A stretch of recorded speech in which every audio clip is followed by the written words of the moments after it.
USA champ.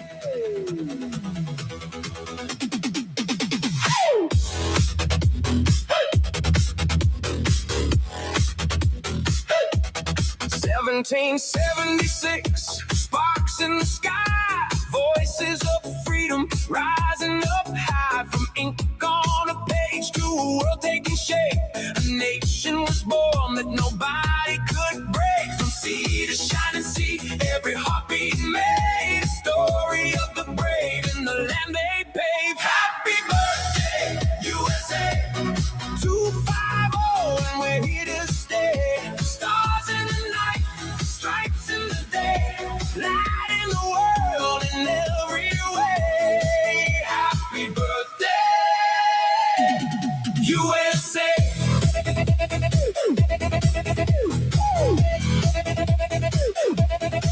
Through every decade, through fire and rain, leaders and dreamers shaping the name. From the past to the now, every step, every stand, built the power and pride of this land. Innovation rising, reaching for the stars, the streets to the skies. You know who we are. Happy birthday, USA, 250, and we're leading the way. From Wall Street lights to Silicon dreams, driving the future with unstoppable schemes. Happy birthday, USA.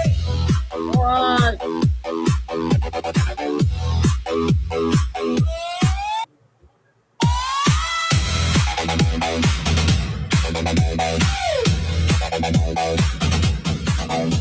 Voices unite, red, white, and blue. Different roads, but a vision in view. Through every challenge, you found a way. Stronger tomorrow than yesterday. Let the freedom You're okay, Carol. hear the people say.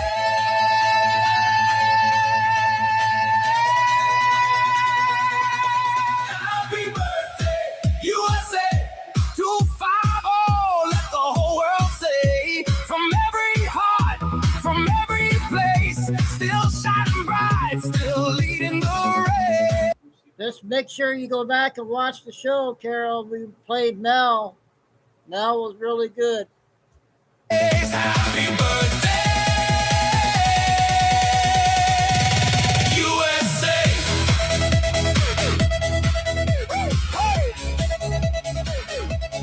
Raise it up, let the flag wave high.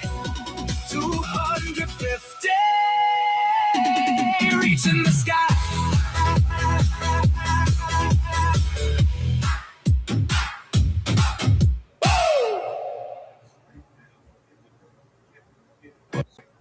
And we might play the 2-hour Captain Kyle and Bosie from Australia, maybe. See how I feel.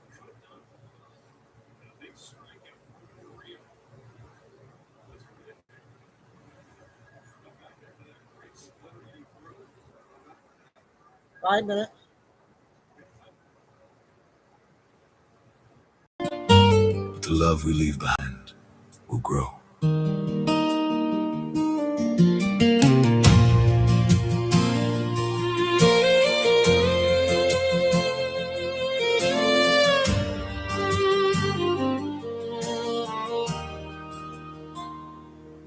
My hands are getting weathered, the years are on my face, but I thank the Lord Almighty for the quiet of this place.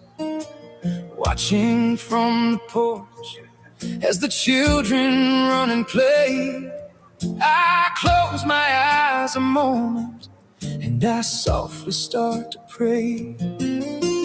I don't have a fortune of silver or of gold, just a faded family Bible with the greatest story told, and a love for this old country, from the mountains to the sea. It's the only real treasure they will ever need from me. These seeds we plant deep in American soil, watered by the sweat and the tears of our toil.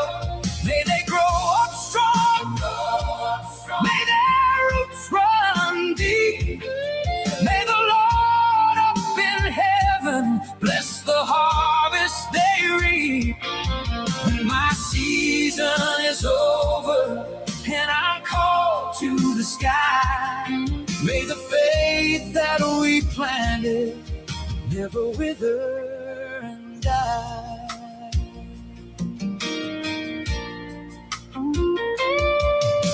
The world is spinning faster, moving out of our control, but the truth is never changing. It's the anchor of the soul.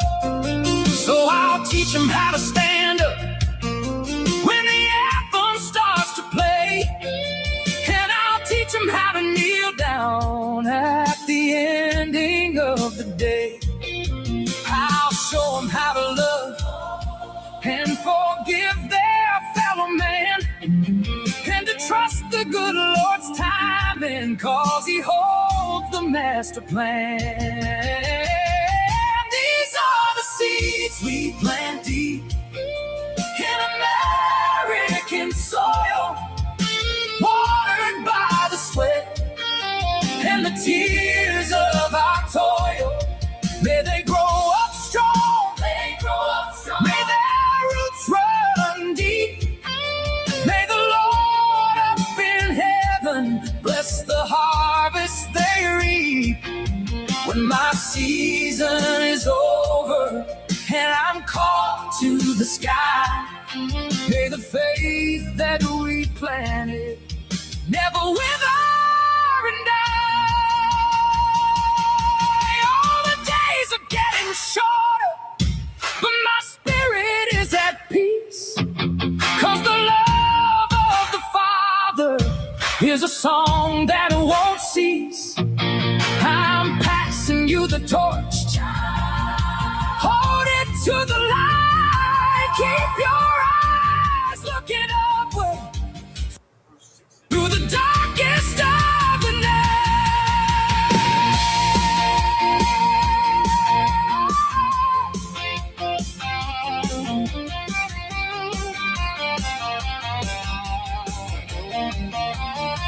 Yeah, these are the seeds we plant deep in American soil, watered by the sweat and the tears of our toil. May they grow up strong, may their roots run deep. May the Lord up in heaven bless the harvest they reap.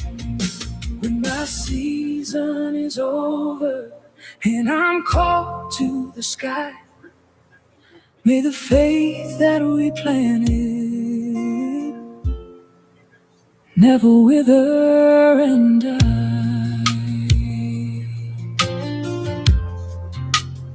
Yeah, the seeds we plant keep growing, little ones. Hold on to the cross. God bless you. Amen.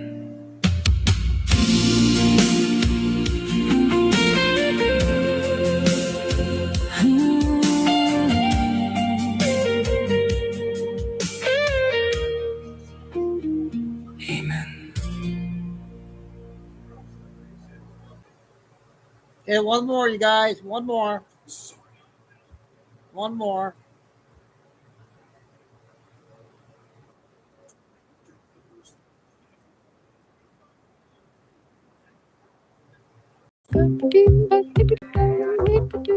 With built-in intelligence, your battery saves power.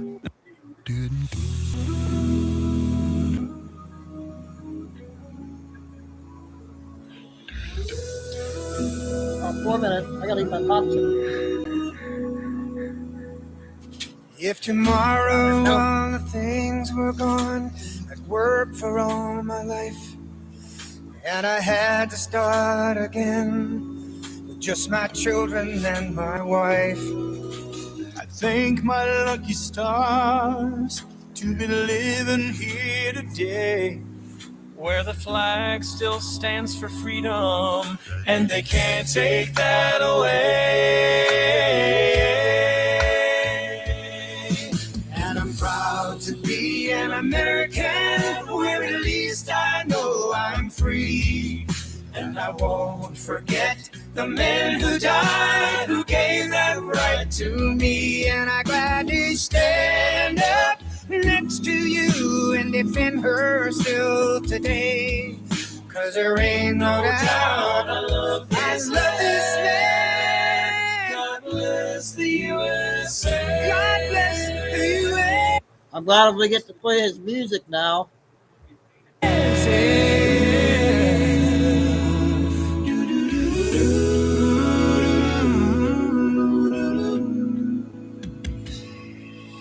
From the lakes of Minnesota to the hills of... I guess we can't fly anything. They tell me, wait. Yep. They gave me a warning, flying. I had to turn it off. All right, so that wrapped it up. I was God bless America, and amen to all our troops, past, future, and first responders, our best first president and first lady, and hopefully this movie will end soon. At least get something this beginning of the first week of August to wake people up. Had lunch with my brother-in-law, and he said, I'm still crazy. He was going to bet me on if Trump, he thinks 2 terms for Trump. I was going to bet him, but I decided not to.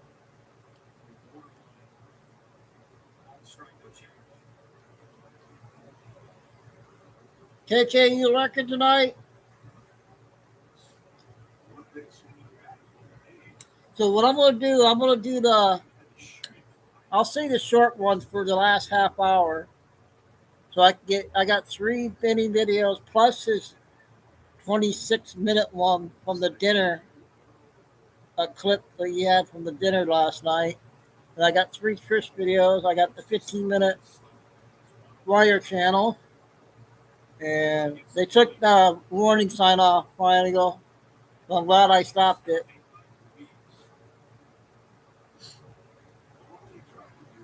And wow, you guys,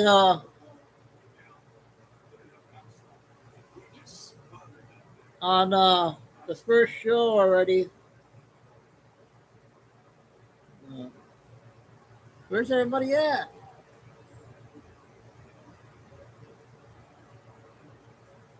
Well, no Billy Bean yet. She should be coming out soon, though. She knows what time I come on.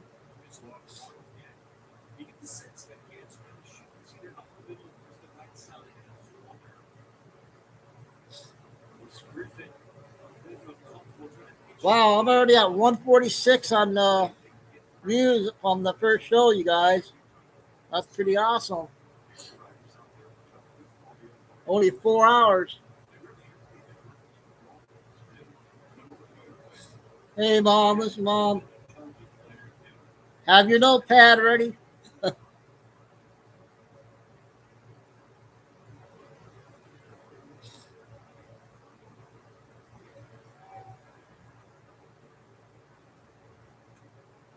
Oh, he just came out with another one.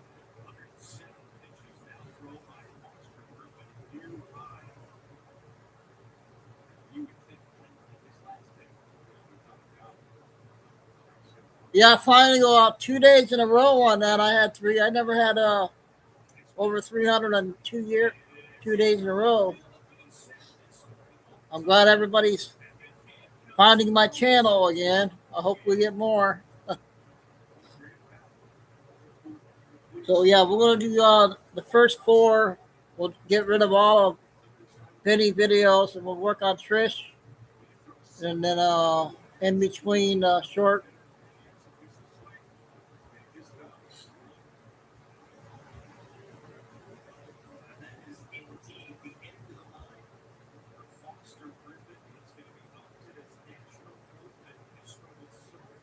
So the first spinning video is, I think, Hillary.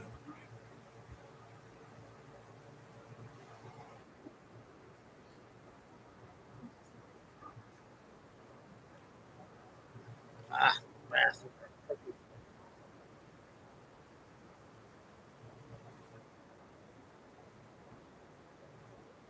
Jack does all the heavy lifting. You might believe that Bill Clinton deserves jail time or prison for life based on the amount of fun he had with Jeffrey Epstein and his private jet, private island, mansions. Bill Clinton has dirty little grubby fingerprints all over the Epstein files. There's photos of him in a hot tub with some naked chicks. There's photos of him with the Epstein girls sitting on his lap, and they're all in their jammies. And it's like obvious, you know, what's going down there. And will Bill Clinton ever face any justice for this? And my answer to that is he already has, meaning he already has a life sentence, which is more miserable than death, which is he has to live with Hillary. And every day that Bill Clinton goes home, he has to go home to this noise right here. That the White House has said, don't brief the Congress. Don't even tell them in classified settings what the Russians are doing this time. And these people will stop at nothing. And yes, the Russians helped them last time. The Russians are helping them now. And you cover the White House. You know that the White House has said, This is a man who's just given up on life. This is it. This is the end. And Bill Clinton knows it's the end. Maybe this is why Bill Clinton pushed Hillary Clinton into traffic. I'm not sure. Watch. It's a real video, not AI. Just Hillary Clinton having to actually shove back Bill Clinton as he pushes her into traffic in New York. Oh, yikes. Okay. I haven't even seen Joe Biden pull one of these with Jill. I mean, what other explanation is there for it? It's like a giant oncoming car. Hillary has to beat him off. And that hasn't happened in a while. You know? And here's Hillary Clinton and Bill Clinton. They look like such a wonderful couple, don't they? So happy together. Hillary literally giving him the cold shoulder. They're not happy together. Bill Clinton's not doing well either. Bill Clinton can barely get through speeches these days. Everyone's kind of shocked, horrified at what he looks like. He's walking around with a defibrillator.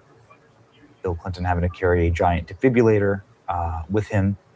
He's got major ticker problems, right? Major heart problems, and major wife problems right here with Hillary. Woof. Hillary. Oh, okay. Bill Clinton spotted with a bandage on his nose. Hillary get violent? Nobody knows. Look at this. Nobody knows. See? Ugh. Look at these Clinton genetics are just exceptional here. Ugh. Bill Clinton during the Epstein deposition. We'll get there in just a second, but yikes, ladies and gentlemen. Okay, so this brings us nicely along to Bill Clinton and Hillary Clinton's most recent Lovebird video. And they were, one, Bill Clinton was copying Donald Trump's Make America Great Again hat. Clinton was wearing a red MAGA hat. It was like a Bill Clinton 42 hat, but still like a take on the red MAGA hat. But here we go. Bill and Hillary Clinton in Sicily, Italy, breathtaking teeny island, jewel of the islands, Italy's lesser known gems. Will anybody be offended if they welcome them to Italy? Okay, so let's go ahead and watch what happens here. Okay, so what do we have? We have Hillary looking not great, strolling down the road. Again, Hillary's looking dumpy as usual, and she's had her own like major health problems. You can see their Secret Service. I think it's funny that they all get the DEI Secret Service agents. Trump like curses them all by giving them all the reject agents from Butler, right? Okay, we saw it with Obama. Yeah, and then here's Bill Clinton looking rough, right? So like that sort of like open gaping mouth look. And Bill Clinton gets some followers, right? Got some people coming up to him. And Bill Clinton has a bunch of people asked to take photos with him. He got sort of local Stasi police there. Bill Clinton is like kind of mobbed. The restaurant people come up and run up to him. Hillary, on the other hand, nobody cares about at all. And that's what I think is amazing about this. And this is what really grinds them so badly. It, like the Michelle Obama types is the Hillary types that like think that this was their moment, is that their male husbands are so much more famous and well-liked than them. Nobody likes Michelle Obama. Nobody likes Hillary Clinton. Nobody stopped to ask Hillary Clinton for a photo. Nobody even tried. And just Bill Clinton wandering down the street like this.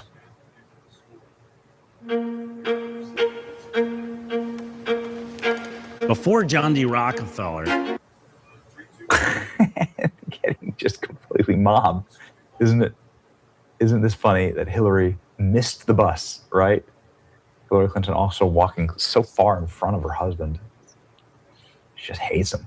Spending leisure time on a secret teeny island. Old habits die hard for the Clintons. LOL. It's pretty good. Good tweet. Good tweet. Can you just keep them? Notice who people are attracted to. That's right. Right? Look, the walking definition of end-stage syphilis. Man, I had no clue Hillary was preggo. Did you all? She looks like a dude. Not to mention Bill is pale. Vitamin D, B12. Oof. Poor Bill. I will leave you with this. Everybody should be worried about Bill Clinton and his health. He's obviously not doing great, but having to come home to Hillary is probably something that's desperate times, right? Very desperate times, desperate measures. I mean, this is bold even for Bill. I thought that maybe it would. Maybe the Epstein depositions would be the end. Just a reminder that Bill Clinton was having the time of his life, oogling the photos of him in a hot tub with the Epstein chicks. There you go.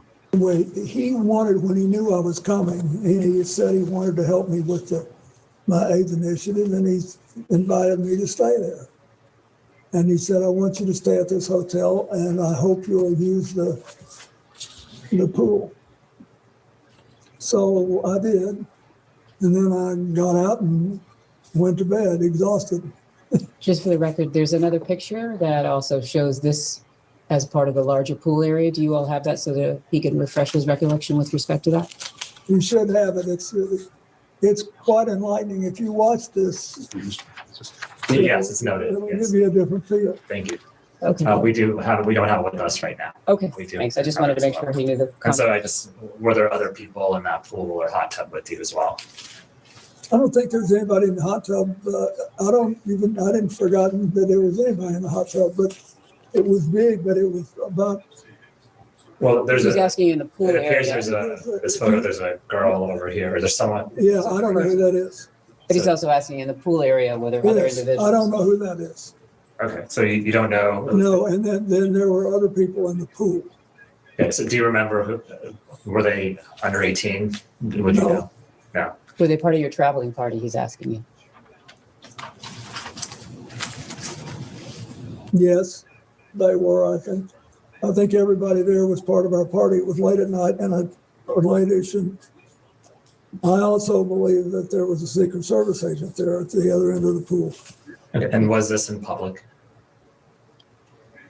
No, it was a hotel room, and the Sultan wanted us to stay there, and the water of this big pool was on the same floor that there were several suites, and so we went out. I swam around. I sat in the hot tub for 5 minutes, or whatever it was, and I got up and went to bed. And then I have to ask this: did you engage in any sexual activity No. with this person? Great, thank you. Okay, and that ends this round, and we can go off the record. Oh. All right, I'm gonna. I got 2 4-minute ones. I'm gonna play back and forth between Vinny videos, important ones here I just found.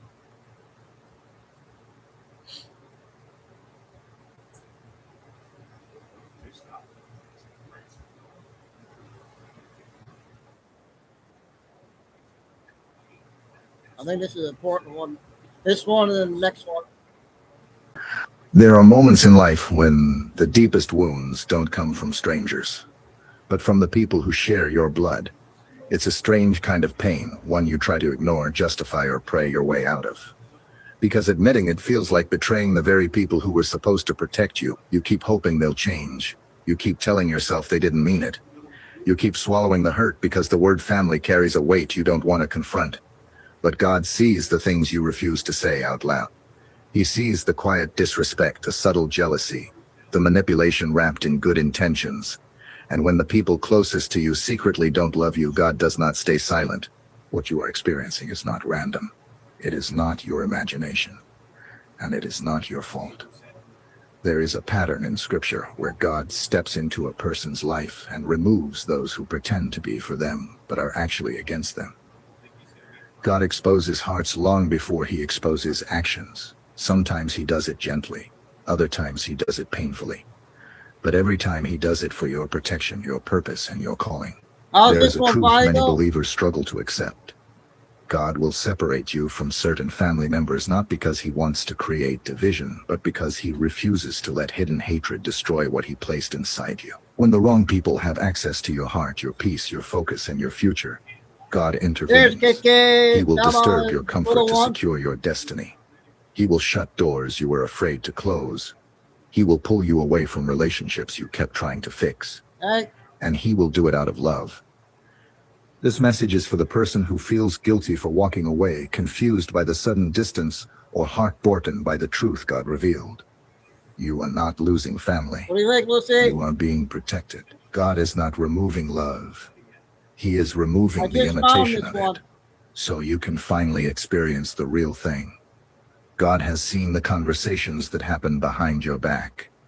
He has seen the motives behind the smiles, and he has decided that enough is enough. Today's message will show you exactly how and why God removes family members who were never hurry for you in the first place. Number 1, God exposes hidden intentions through spiritual discernment.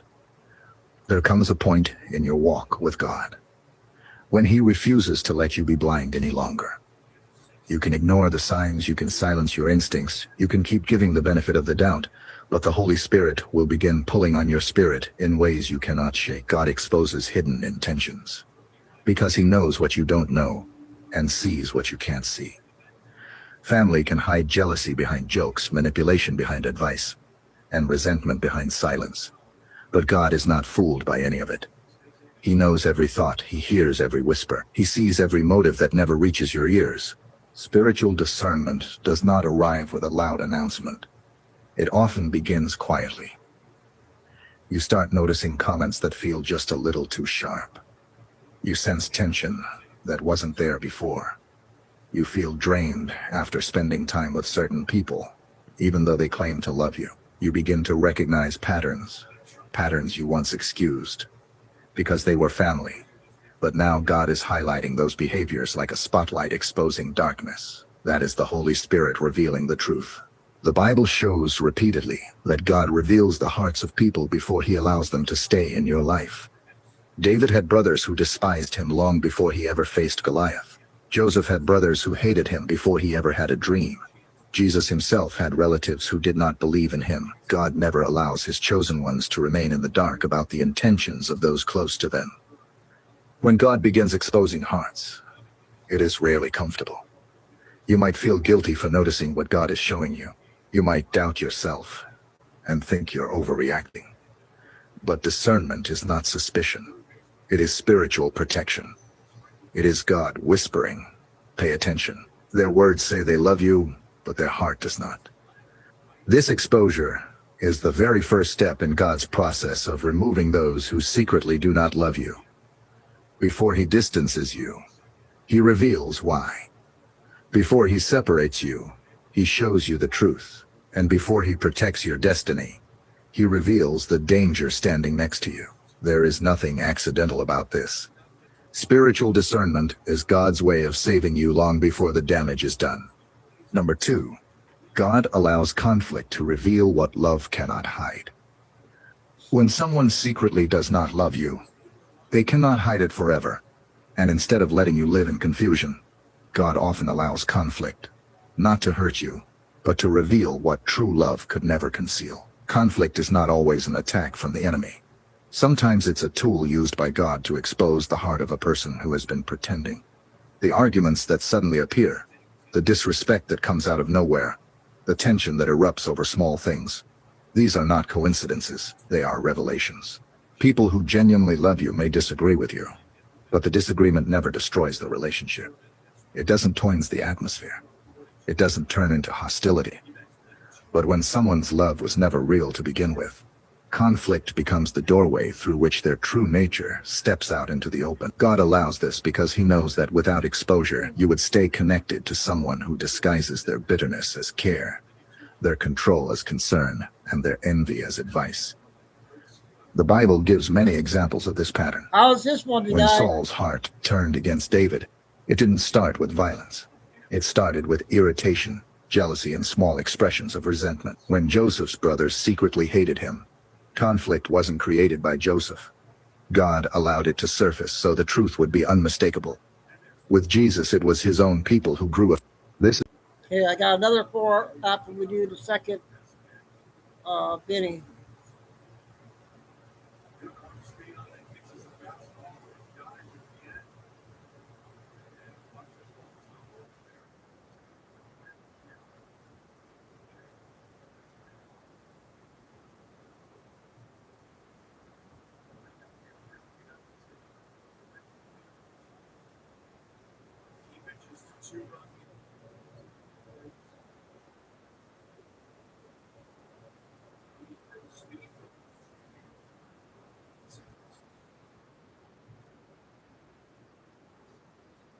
This one is 8 minutes.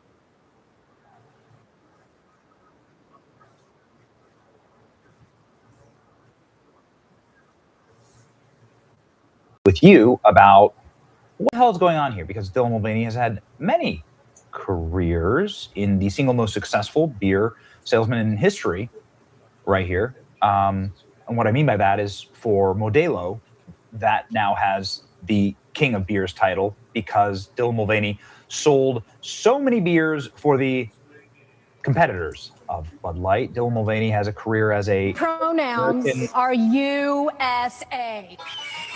As an American political commentator, I guess. I don't know what exactly that was, but here's Dylan Mulvaney as a man. Here's also Dylan Mulvaney as a man. Don't know. I'm so confused by all of this. The reason I'm showing you this is because, again, Dylan Mulvaney, many careers, stand-up comedy is one. And the conservative women are pissed that their kids are calling me mother in all of my Instagram accounts. No, we're not. Actually, we're just pissed that you haven't self-deported yet. I mean, apparently there's talk of that. The amazing. But Dylan Mulvaney as a White House reporter is actually a thing that has happened. Dylan Mulvaney told Biden about transitioning publicly, and Biden said, God love you. This is my 221st day of publicly transitioning. God love you. So I just want to thank you, America, for saving us from this and getting us to this. So now we fast forward to our timeline where President Trump goes after Kate Land Collins, compares her to trans influencer Dylan Mulvaney. She never smiles. Here we go, Donald Trump. Personally congratulate, but I want to personally congratulate CNN's Caitlin Collins on receiving her award. It was all about me. It's a fake. She shouldn't get the award. It was a fake, but I didn't mind. I said, Caitlin, congratulations. But it was fake. There's no question about it. But she's a young, attractive woman. She never smiles. I said, Caitlin, do you ever smile? Smile. You have a nice position. You're at CNN Fake News. You should be a happy person. So smile, Caitlin. Just smile. But we attack, and I thought Caitlin had really made it big with a major new sponsorship. But then I informed her that it wasn't her on the Bud Light can. It was Dylan Mulvaney. And Dylan Mulvaney cost Bud Light $35 billion in market cap. That was the worst commercial ever made, by the way, for those few people that want to hear that. Most people don't care, but I would. I wouldn't want to hire Dylan anytime soon. Think of it. They hired Dylan Mulvaney, and their market cap has gone down by $35 billion. Who wrote that commercial? And then you have writer Josh Dorsey. He also... Donald Trump talking, of course, about the famous Bud Light ad right here. That Bud Light lied about, that we've covered extensively. And it's just like a news cycle that will never end. And we must have done 100 different various coverage angles of this news cycle because it was exceptional. This is actually the high watermark of wokeness. It was the high watermark of the rot that left-wing identitarian politics brought to our culture. And after this, everything went downhill for the woke. And so I think it is actually worth memorializing, as President Trump did, and then roasting Caitlin Collins about it. Caitlin, do you mind telling us real quick if you have a reaction on what the president said about you during the speech? Okay. Is your president Do you think Trump went too far, Caitlin, with that joke?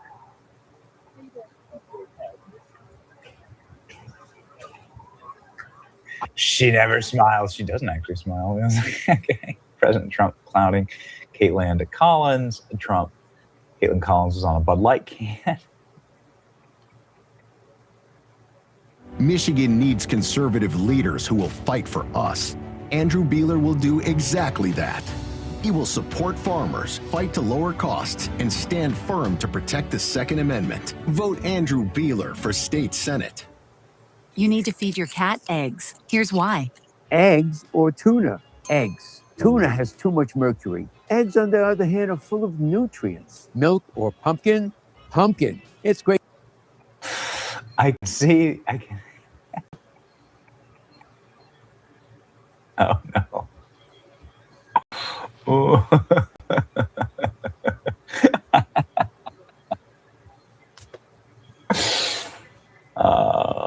Yeah. Okay. Yeah. Call Caitlin Collins, Dylan Mulvaney. There you go. Oh, no. Oh. Okay. You know what? I don't want to see it, but I do. I do have eyeballs. Donald Trump. Caitlin Collins was incredible on the Bud Light can. New sponsorship. Unreal. Okay. Yeah. She never smiles. Oh, no. Okay. Yo. Oh, that's... Oh, no. Really good. Really good. Certainly not the only time Dylan Mulvaney's reaction. Don't you dare. No! Okay, we got a new name. I'm not sure if it's a troll or not, you guys. So I'm not going to say anything.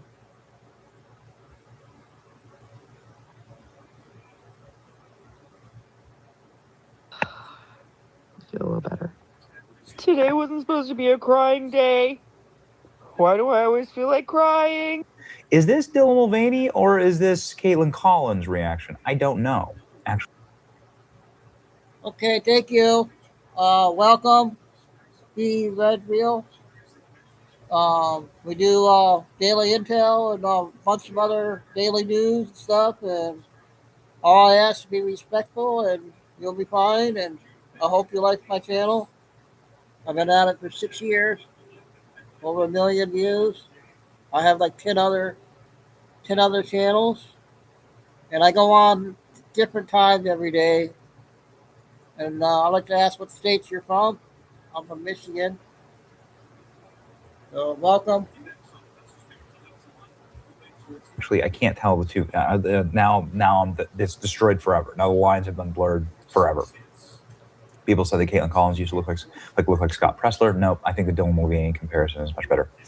Donald Trump roasting reporters. It was amazing. Here's my other favorite roast. But this year, the association decided not to have a comedian, so they considered using Jimmy Kimmel, Jimmy Fallon. These guys, they're terrible. They're terrible. Oh, Stephen Colbert. These are people without talent. One of our They get a lot. moms They have from talent. Texas. You know who has talent? Their agent getting them the money cool. they get. They have no talent. But they are not comedians. They're not funny people. They're angry people. They're sick people. But the association really put on a big show, and they have somebody very special. I look forward to seeing him. And so they thought about going with a professional clown for entertainment, but Adam Shifty Schiff was not available. You know, he's known, I called him, I hate some people. You know, I shouldn't say this. I'm not supposed to hate. I'm supposed to love everybody. But he's a terrible person. He's a liar. And I called him Watermelon Head because he has the largest head I've ever seen with the smallest neck, pencil neck. How does that big, fat, ugly head stand on a little pencil neck? And then I'm told that even Rosie O'Donnell reached out from Ireland. She really wanted to be here in order to honor me. She loves me very much, and she was desperate to come back to the United States and pay her respect to Donald J. Trump.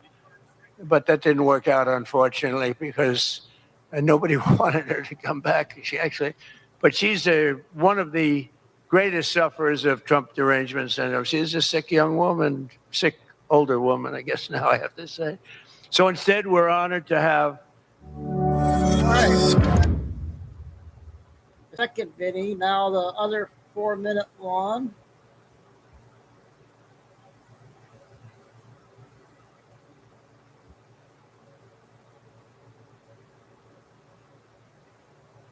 This one had a lot of views on this one, you guys.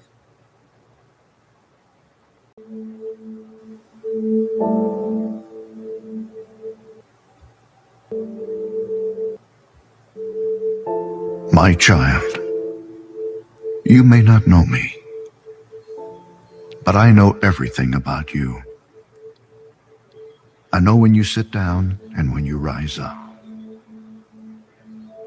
I'm familiar with all your ways. Even the very hairs on your head are numbered. For you were made in my image. In me you live and move and have your being. For you are my offspring. I knew you even before you were conceived. I chose you when I planned creation. You were not a mistake. For all your days are written in my book. I determined the exact time of your birth and where you would live. You are fearfully and wonderfully made. I knit you together in your mother's womb and brought you forth on the day you were born. I have been misrepresented by those who don't know me. I am not distant and angry, but am the complete expression of love. And it is my desire to lavish my love on you, simply because you are my child and I am your father.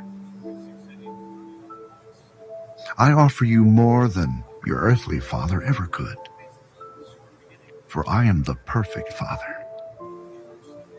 Every good gift that you receive comes from my hand, for I am your provider and I meet all your needs. My plan for your future has always been filled with hope, because I love you with an everlasting love. My thoughts toward you are countless as the sand on the seashore, and I rejoice over you with singing. Yep. I will never stop doing good to you. Red Real. For you are my treasured possession. I desire to establish you with all my heart and all my soul. And I want to show you great and marvelous things. If you seek me with all your heart, you will find me. Delight in me, and I will give you the desires of your heart. For it is I who gave you those desires. I just found these two. I am able to do more for you than you could possibly imagine. Lucy. For I am your greatest encourager. I am also the Father who comforts you in all your troubles. When you are brokenhearted, I am close to you. As a shepherd carries a lamb, I have carried you close to my heart. One day, I will wipe away every tear from your eyes, and I'll take away all the pain you have suffered on this earth. Hey, buddy, I got it. I am your Father, and I love you even as I love my Son Jesus. For in Jesus my love for you is revealed. He is the exact representation of my being. He came to demonstrate that I am for you, not against you, and to tell you that I am not counting your sins. Jesus died so that you and I could be reconciled. His death was the ultimate expression of my love for you. I gave up everything I loved that I might gain your love. If you receive the gift of my Son Jesus, you receive me, and nothing will ever separate you from my love again. Come home and I'll throw the biggest party heaven has ever seen. I have always been Father, and will always be Father. My question is, will you be my child? I am waiting for you. Love, your dad, Almighty God. Amen, amen, amen. There's Chico. Say hi to Bella, your cousin. Ariella. Okay, now we'll get to the third video. And this one's Obama. And he has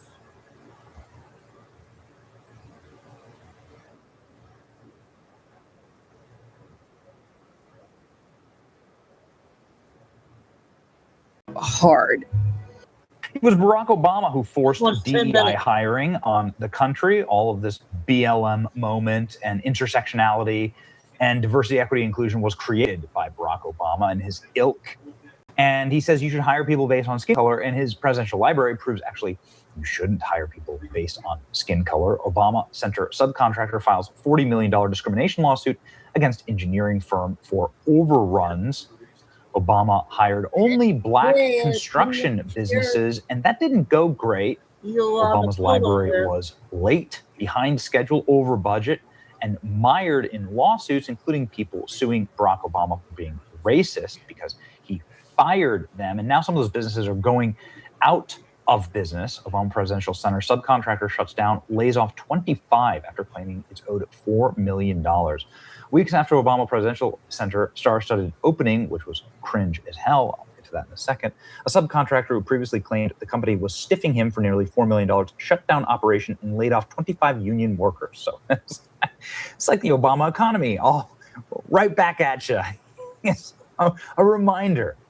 We should put these people in charge. Mike Owen, the owner of a Chicago-based Adamson Plumbing Contractor, told Fox Digital that the financial fallout forced the company to abandon a half dozen other construction jobs and left it on the verge of collapse. Owen describes the shutdown as a painful decision that he believed was necessary to save the company from bankruptcy. Laying off 30 people is something that no owner wants to do. He said it's a hard thing to do, especially when you know that you can finish them and the company can still make money, but we were put in a bad corner. Adamson, which performed the work on the center, filed a $1.72 million mechanics lien against the property, escalating the payment dispute to a legal fight. The company is now, so they have a lien against the actual Obama Center themselves. Hilarious. The company is one of the several subcontractors reportedly in financial trouble working on the center, which was promoted as a transformative economic opportunity. Minority-owned business. Oh, man. Final death blow. Before the center opened, Owen said the project had left the company with a $3.9 million in losses tied to delays, rework, labor, overruns. It's like incredible. You can have this too with DEI. If you should hire people based on their skin color, not based on whether they can accomplish the work or not based on competency or merit. We always labor overruns. He said he spent months negotiating with the project's construction manager before going public to reach the resolution. Against the backdrop of the larger dispute, Owen says the breaking point came around the time of the Obama Presidential Center's opening celebration, and they were fired effectively. In return, Owen said he received parts of the outstanding payment before the center opened. Fox Digital shows Lakeside representative telling Owen that $100,000 would be released. So they have no money, right? So they have no money. This thing, it cost probably, I think it cost close to $1 billion to build this. The lien is considerably, so he has a lien now out against the actual Obama Center. And this is just one of many, what a piece of garbage. Look how hideous that looks. Again, this is one of many lawsuits against the Obama Center. Subcontractor filed for discrimination. Chicago-based subcontractor is suing the firms involved in managing the construction of the Obama Center for $40 million, claiming racial discrimination practices that a firm to do extra work left the risk of bankruptcy. Again, Robert McGee, owner of this concrete provider, Rebar Services, filed the lawsuit in federal court last month. $1 billion project, $830 million project. What a nightmare. Yep, The Obama Center plumbing subcontractor has suspended operations and has fired all of their union pipe fitters.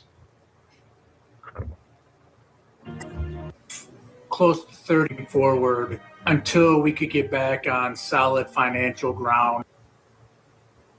We just don't know who's good or who's bad till we find out every lie and every truth till the movie's over with.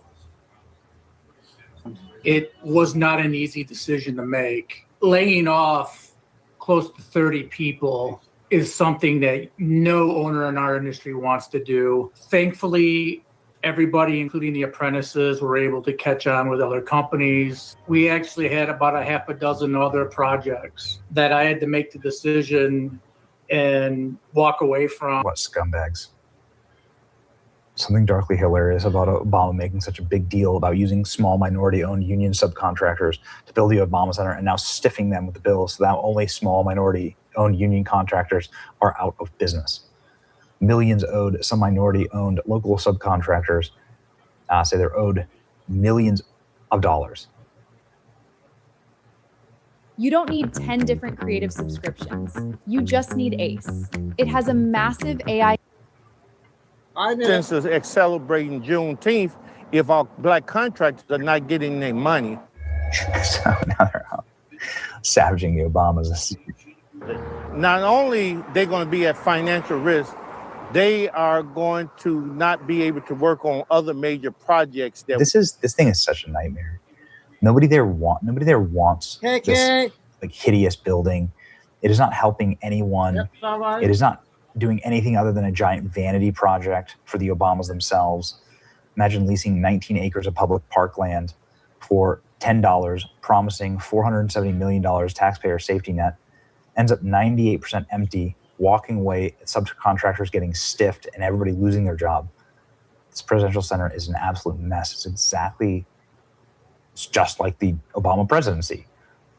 Starting to give Clinton Foundation vibes. Original construction estimate, $300 million. Actual construction was $615 million. Actually, $850 million. That's 3 times, not 2 times. Illinois taxpayers had to pay $229 million for it. Chicago taxpayers another $123 million for it. Public land itself went for $10 on a 99-year lease. Public financing by, of course, everybody in Chicago. Obama opted out of the National Archives system, which conveniently waived the requirement down. The endowment destroyed internal accounting records hidden. Dude, Chapter 11 bankruptcy, subcontractors, plumbing firms, all losing their jobs. Don't do business with the Obamas, man. Bad people. Stiff by the Obamas. Bad people. This is what the concrete looks like. I'm not sure you should even go into the building. Look at what the concrete looks like. They use DEI. I mean, there's going to be a point where this thing just comes crumbling down because they use DEI subcontractors from Uganda or wherever. I mean, what a nightmare. What a complete nightmare. But I'm thankful. I'm thankful for the reminder that DEI is a stupid idea and a suicidal idea. And then in the end, everybody just ends up getting screwed, including the people of Chicago. I went to the Obama Center. I asked some of these people what they thought of the Obama Center, what they think it looks like, and it wasn't pretty. Here you go. What would you call that architecture? Garbage can, maybe just a little. What do you think it looks like? I don't know. It kind of like on a rock or something. What do you think it looks like? Like a jail. Yeah. A little offensive to have the first black president to have a jail. Yeah. Okay, come on. Could they have tried? A little better, right? Yeah, what does it look like to you? It looks like a giant block of marble to me. Like a giant, yep. Like someone just took like a statue, was like, I'm just gonna chisel these pieces off real quick, and I'm gonna stick it right there. Some lady just called it a jail. It's just a giant gray TARDIS, that's all. Great TARDIS. And what do you think this looks like? What do you think it looks like?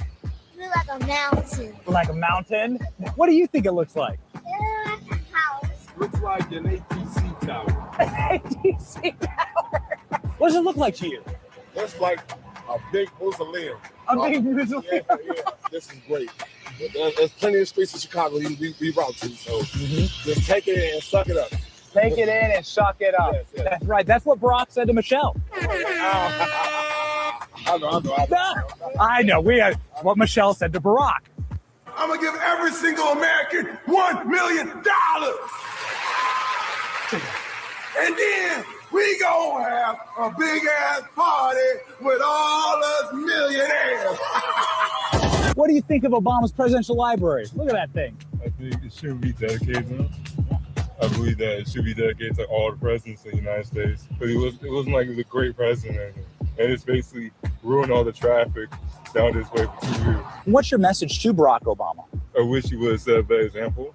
The first black president, where he was terrible at his job. Really sets everything back. Like a giant prison. Looks like a giant prison. On the lakefront. A prison on the lakefront. That's great. What a fitting tribute to our first black president. Absolutely. Yeah. Goodness gracious. Oh, wait, we heard that twice today? Did you really? Yeah. That it looks like a prison. And some lady was like, no, my husband was in jail. This is what a jail looks like. Yeah, know what? This looks better. I agree. Because that's the style of art they do nowadays. In Marxist countries, communist countries. Yeah.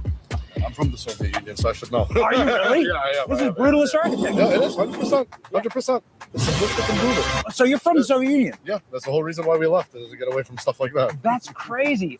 Okay, we got 3 of those in today.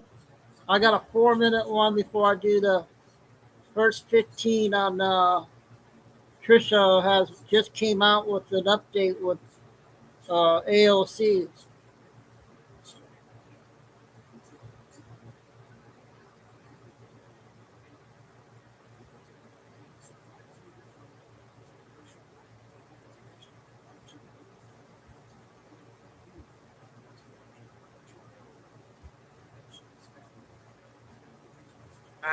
What do I do?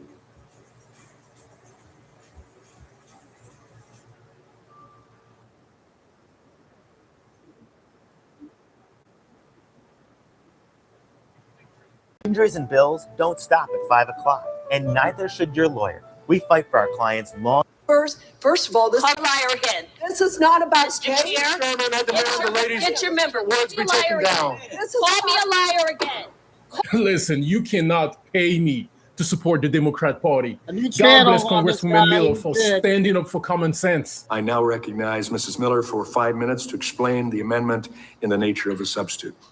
Mr. Chairman, no one in 1972 thought Congress was enacting a law that would be used to force girls into the same bathrooms as boys and change clothes in front of boys and shower with boys and compete with boys in athletic events. But this is exactly what happened when the Obama and Biden administrations turned Title IX into a weapon that exposed women and girls to danger, stripped them of their dignity, and robbed them of opportunity. Thankfully, President Trump restored Title IX to its original intent, first in his executive order titled Defending Women from Gender Ideology Extremism and Restoring Biological Truth to the federal government, and then through the Department of Education's announcement last year that it would interpret, quote, on the basis of sex to mean biological sex. I urge my colleagues to support Title IX Clarification Act of 2026, and I yield back. As the gentlelady from Connecticut, Mrs. Hayes, do you wish to be recognized?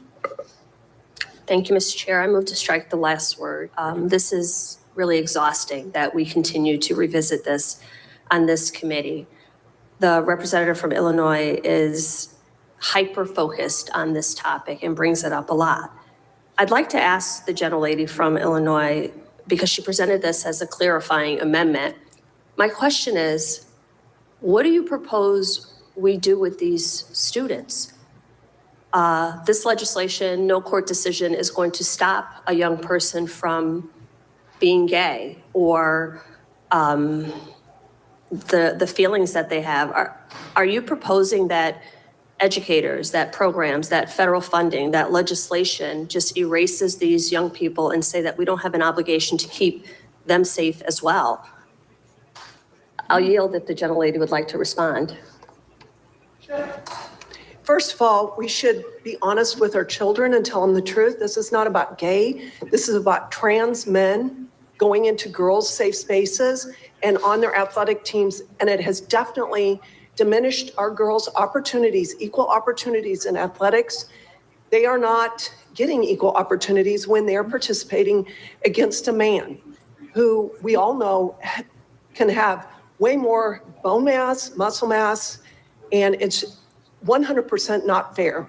I mean, you know it. You guys are a bunch of liars. You're deceivers. First of all, Call me a liar again. This is not about Mr. gay. Chair. Get your member. Call me a liar again. Call me a liar again. Call me a Wow. Is she a Republican in the blue?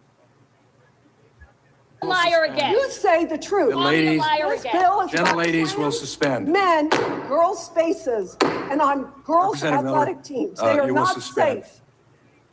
Mr. Chairman, and I move the words be taken down. I move that her words be taken down and that we not move on until they are. I move the that you ladies- say the truth. ladies This will is about suspend. trans men in girls' We safe will, spaces. we will, Answer the question. we will recess from.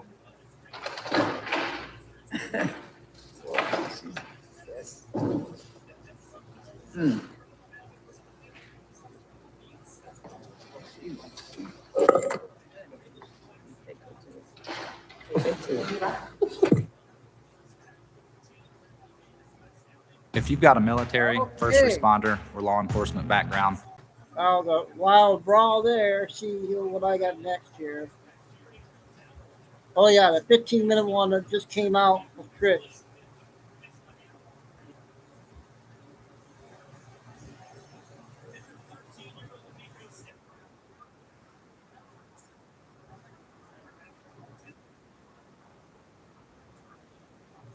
To make as much as a factory worker, that didn't go to school for all those years, and they're angry about it and they're bitter about it, which leads them to resent anybody who has been successful and anybody who has started a business and made some money, and consequently they keep turning to communism. Consider this new Fox News poll just out. I want to share with you.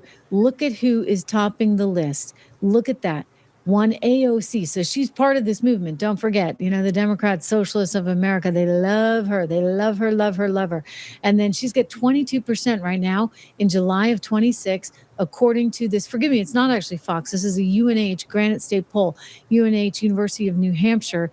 This is New Hampshire Democrat primary voters. So, think about that. New Hampshire isn't what it once was in terms of being able to pick them the way they used to. But nonetheless, she's way out in front. Gavin Newsom less so with 8%.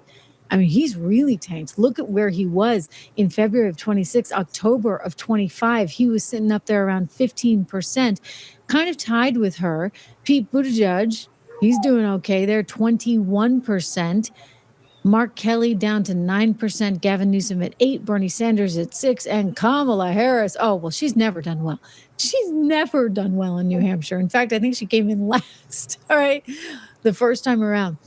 She will never, they know that she's She's never going to be able to get to the finish line. So I give New Hampshire at least that. By the way, born and raised in New Hampshire, live free or die territory. Let me go to Marco Rubio, who also is articulating the danger of all these commies right now. And I think that this is very much a veiled threat there at one Mamdani, because listen to what he says. He talks about how the president came out with all that intelligence last Thursday about how China and Iran and bad actors are trying to weasel their way into the psyche of the American people. And then you think about that combined with this sort of influx of communist sympathy, and you get Mamdani. Well, again, what the president put out on Thursday, that was a declassification of documents from our intelligence community. That's what he put out. He declassified intelligence assessments from our intelligence community. But your question was about communist influence. Yeah, the United States doesn't want to be a communist country. We're never going to be a communist country, and we're not going to allow communist influences to undermine our politics or our society. So I don't know what the inconsistency you're referring to is. It's very clear. Obviously we understand the Chinese system and other systems, but I can tell you our system doesn't want communism, and we're certainly not going to allow communist efforts to undermine American society and drive wedges into our country, and that's what we're seeing. And by the way, one of the leading culprits of that for many years, the intellectual authors, particularly in our hemisphere, is the Cuban regime, which our report on Monday outlined. I got my dental implants almost a year ago. This is what I looked like before, and this is what I look like now. So yeah, commies they're trying. They've got their little favorites, like Mamdani, who, if you ask me, is in violation of the Logan Act and really ought to be tried for treason, because you shouldn't be out there talking to the Iranians at a time like this, given everything that's going on. But again, back to AOC for a moment, because per that poll, she's leading, okay? She is the top contender for president. Think about that. And she loves communism as well, just absolutely loves it. I mean, these are proud card-carrying socialists, and don't let that fool you, because it's just one step away from the full Monty communism. Here's AOC talking with Allison in the Know. That's her Twitter handle from Lindell TV. Let's watch. Can do what they want. I'm not here to be the belief police around here. But isn't there concern that, this slippery slope towards socialism inevitably ends up as full-blown communism? I mean, no? I'm concerned about America turning into a communist country in like a year. That is like, I think that is, I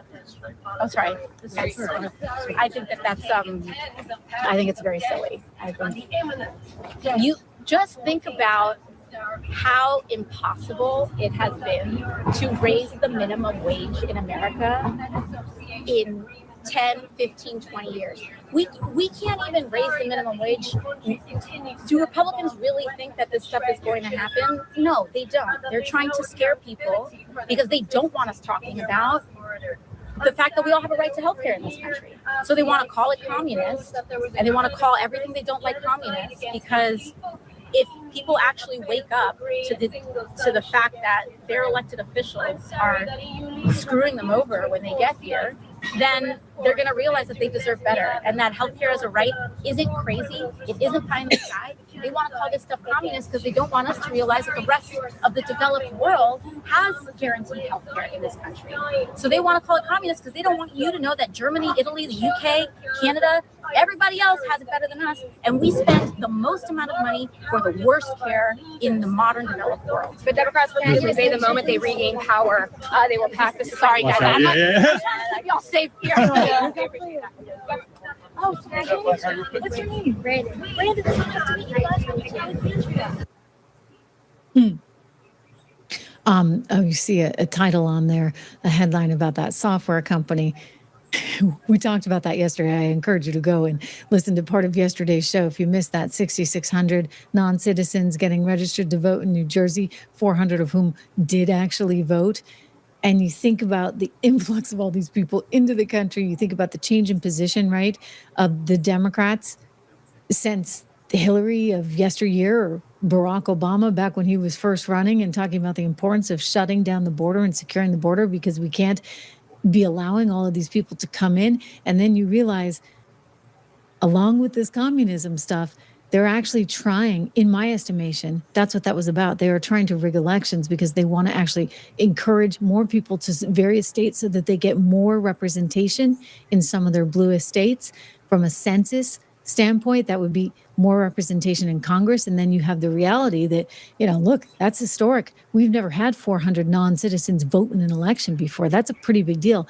And then you got to wonder, is there more where that came from? But AOC now, apparently leading contender to be president of the United States, out there talking with, reporters saying you guys are crazy to think that communism is actually ever going to come here.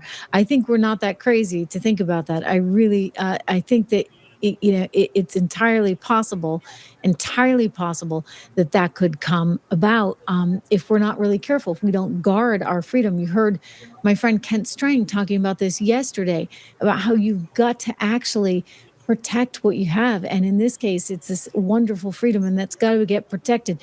I want to go to Ted Cruz, who has an interesting prediction on what's going to happen. Let's listen. Fighting back, a coalition of landlords has filed a lawsuit looking to overturn the city's newly approved 2-year rent freeze on roughly 1 million rent-stabilized apartments. They argue that Mayor Zohran Mamdani improperly influenced the Rent Guidelines Board to deliver on a campaign promise. Let's bring in now Randy Mastro, attorney for the landlords suing Mayor Mamdani. Welcome to you, sir. Good to have you here. Pleasure to be here. So what's the case the landlords are making? Well, it's a simple proposition. An independent board, statutorily required to weigh all the evidence and fairly consider the data, instead perverted the process at the mayor's behest to deliver on his campaign promise. This was a sham process to deliver a predetermined outcome that the mayor directed by fiat. That is blatantly illegal, and the ramifications of it are profound. More than 1 million New Yorkers live in rent-stabilized apartments. That's thousands of landlords, many of them struggling to survive because we are living in a period of inflation rising, the costs of landlords soaring, taxes, utilities, insurance. Yet somehow this board, under the mayor's influence, came to the conclusion that zero rent increase was warranted. Not supported by the data. Board did not properly consider the statutory criteria, and we believe it will be found to be illegal. And don't just take my word for it. A longtime board member quit the morning of the vote. Wait, this is gold. There's a lot you can do with image generation in Ace Browser. Wow. So that obviously was not Ted Cruz. We're going to get to Ted in just a moment, but that was the attorney for landlords that are suing this. So after this one, Trump just came out with a 2-minute speech on TikTok. And then after that, I'm going to play about 10 short ones. And then I'm going to end the show with the 2-hour Captain Kyle and what's his name from Australia. So we get that big video in. All this week, we had a lot of big videos this week. So I think I have enough energy to play a 2-hour one. I'm watching my baseball games right now. City and suing the mayor because he decided he'd put in this rent freeze. Again, commie, okay? Like, this is what they do, okay? And it's effectively a giant power grab and a giant money grab.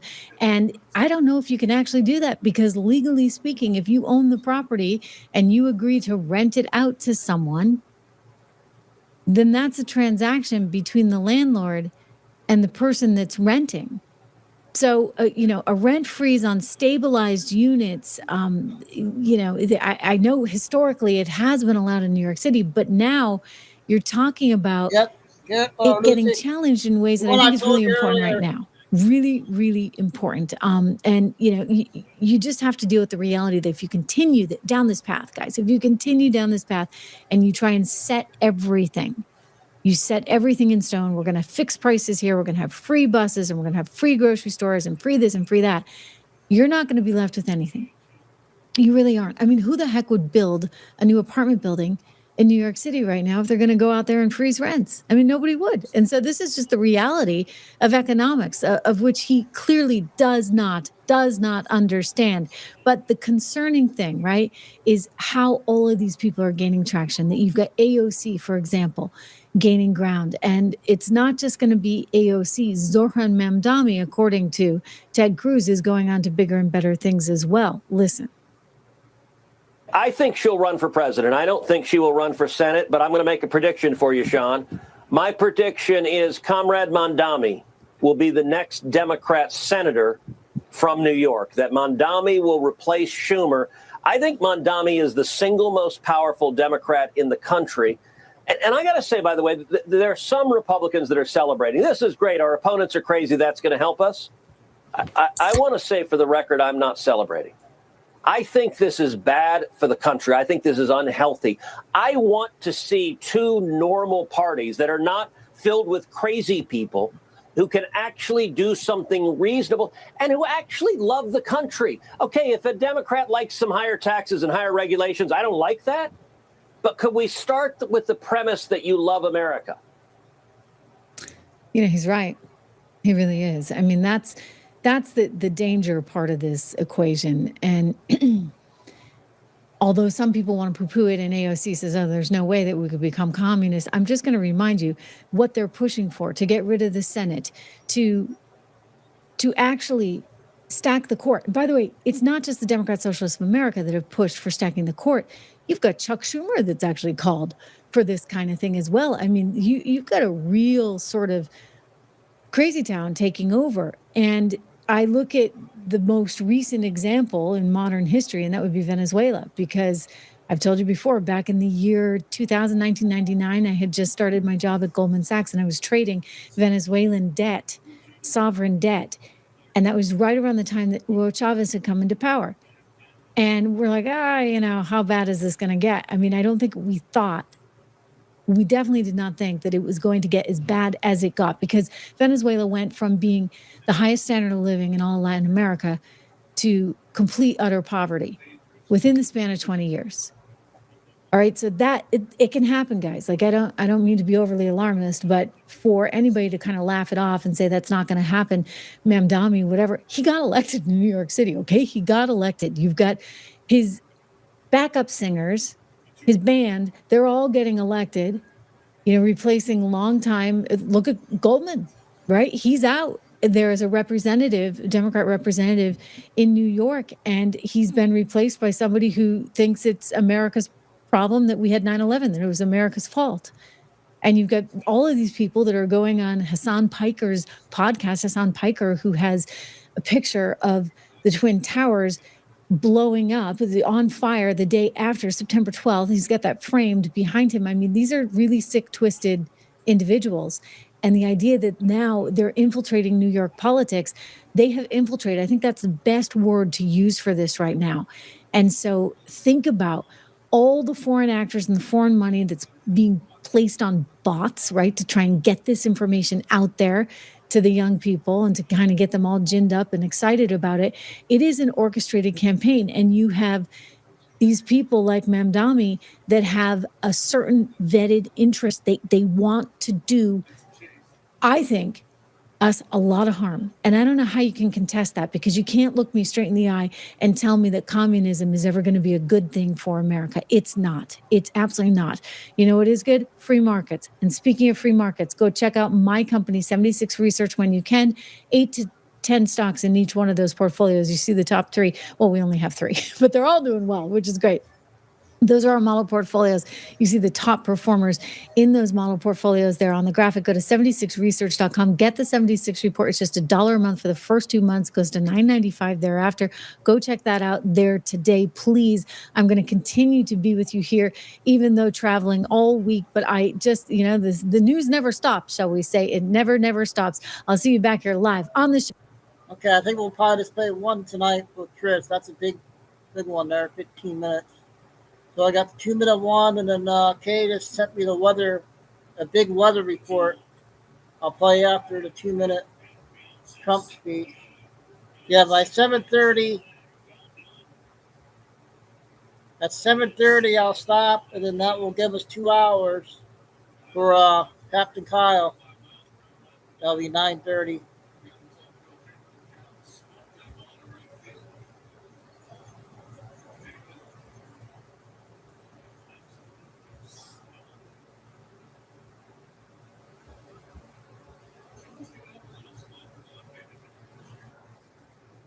He just came out.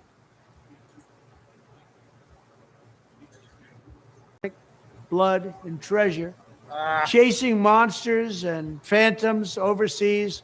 In addition, there must also be a complete commitment to dismantling the entire globalist neocon establishment that is perpetually dragging us into endless wars, pretending to fight for freedom and democracy abroad. We should have never gone into the Middle East. We should have never gone into the Middle East. Under my leadership, we will turn the page forever. One of those foolish, stupid days of never-ending wars. We're rebuilding our military stronger than ever before, and we are not going to deplete it again on stupid, senseless, endless wars. World War III has never been closer than it is right now. We need to clean house of all of the warmongers and America last globalists and the deep state. I am the president who delivers peace. I was the first president in decades who didn't start a war. And the worst, most incompetent, most corrupt president in history is going to drag us into World War III. And this horrible, horrible president is dragging us toward World War III. We're going to be in World War III soon. Because I think we would have been good with Iran. I don't want to do anything bad to Iran. Large sections of the Middle East. I mean, look at the death and destruction that's taken place. And none of this would have happened if I were president. Our opponents join with warmongers and neocons to wage endless wars, these wars that never end. Together we're fighting to secure our borders, end the endless foreign wars, and defend the working people of America. But the Muslim and Arab voters in Michigan and across the country want a stop to the endless wars and a return to peace in the Middle East. That's all they want. Speaking of World War III, I'll keep you out of World War III. What would happen if we had a war? We won't, with me, but you will have World War III, I believe, without me, but we won't have. I will be sure that World War III will not happen. I'm the only one can say it won't happen.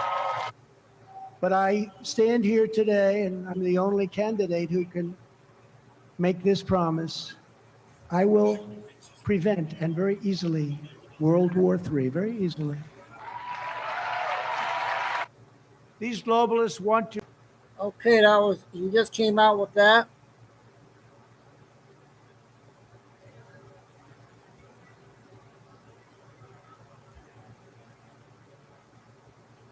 I got a couple photos here I was going to share.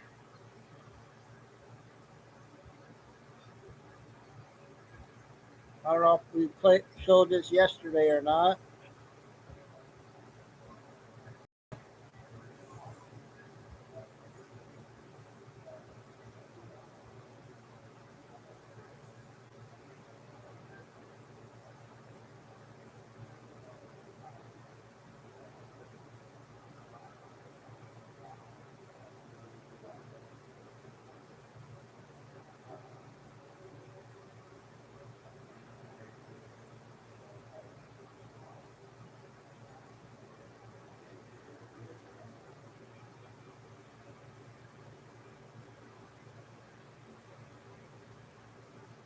And I got one more.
Darn it.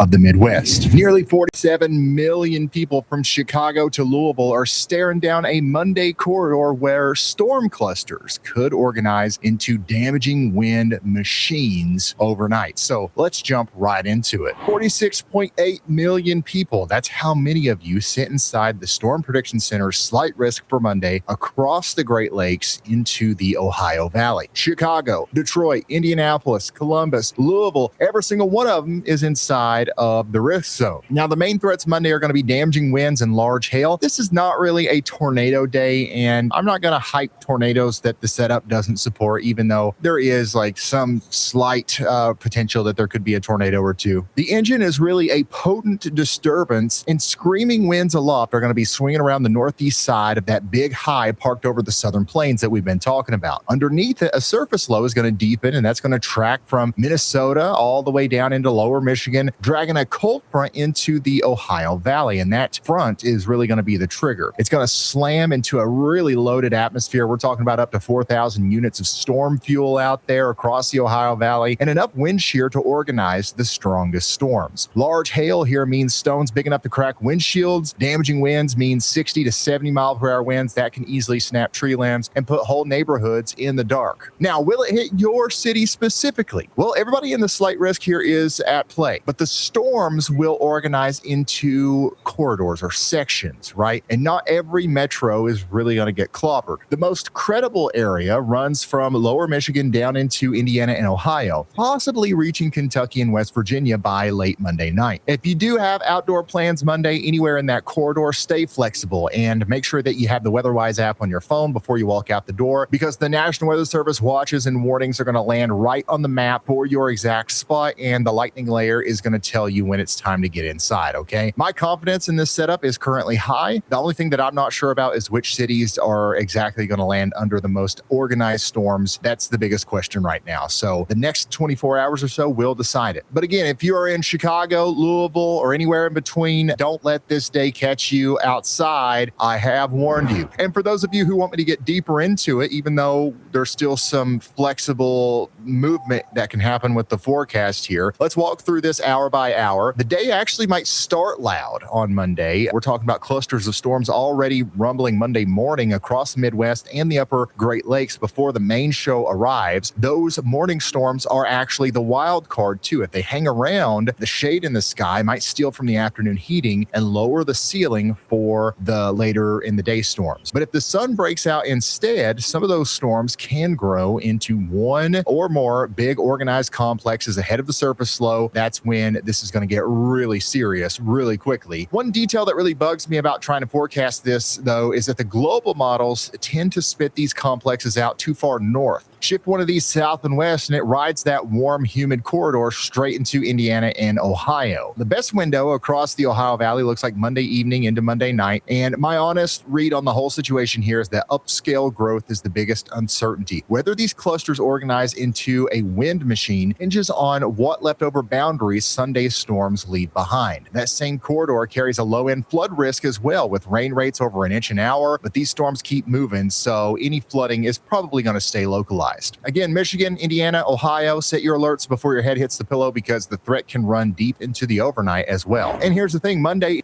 Join Planet Fitness for $1 down and get up to 3 Thanks free for months of giving Apple us Music. No Weather commitment. Channel. Deal ends July 31st.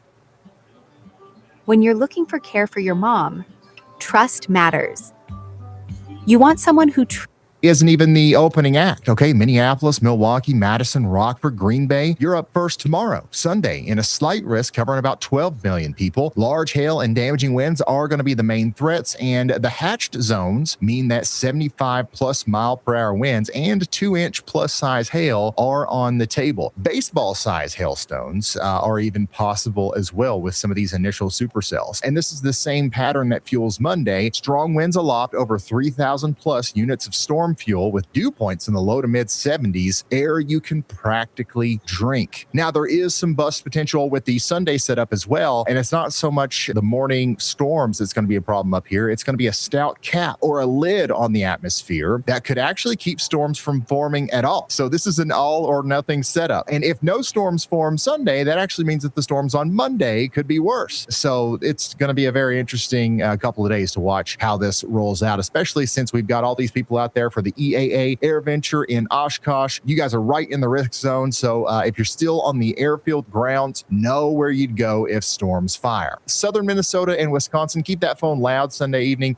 If storms punch through that cap, they will mean business. Now, this system is not going to stop in the Ohio Valley. By Tuesday, it's going to deepen over the northern mid-Atlantic and drag the severe weather threat east with it. The day 4 outlook covers about 36 million people, including Philadelphia, Washington, Baltimore, Charlotte, and Raleigh. Damaging winds and torrential downpours are going to be the main hazards as storms fire along the cold front, with 1,500 to 2,500 units of storm fuel to work with. Morning storms lingering over New York and Pennsylvania could keep things socked in up north, so the better setup actually looks to be south of the Mason-Dixon line, where the sun gets to work. The curveball with this one is that the system could close off into a cutoff low, dropping as far south as Pennsylvania, which is unusual for late July, and that would actually crank up the storm coverage for Tuesday, so we're watching that very closely. And we're also watching the fact that the strongest storms out here could dump 1 to 2 inches of rain, so plan on some flash flooding in those mountains, especially where it's been flooding recently, and also some general ponding across streets and stuff in DC down into the Carolinas. Now, this all starts with a first big punch tonight.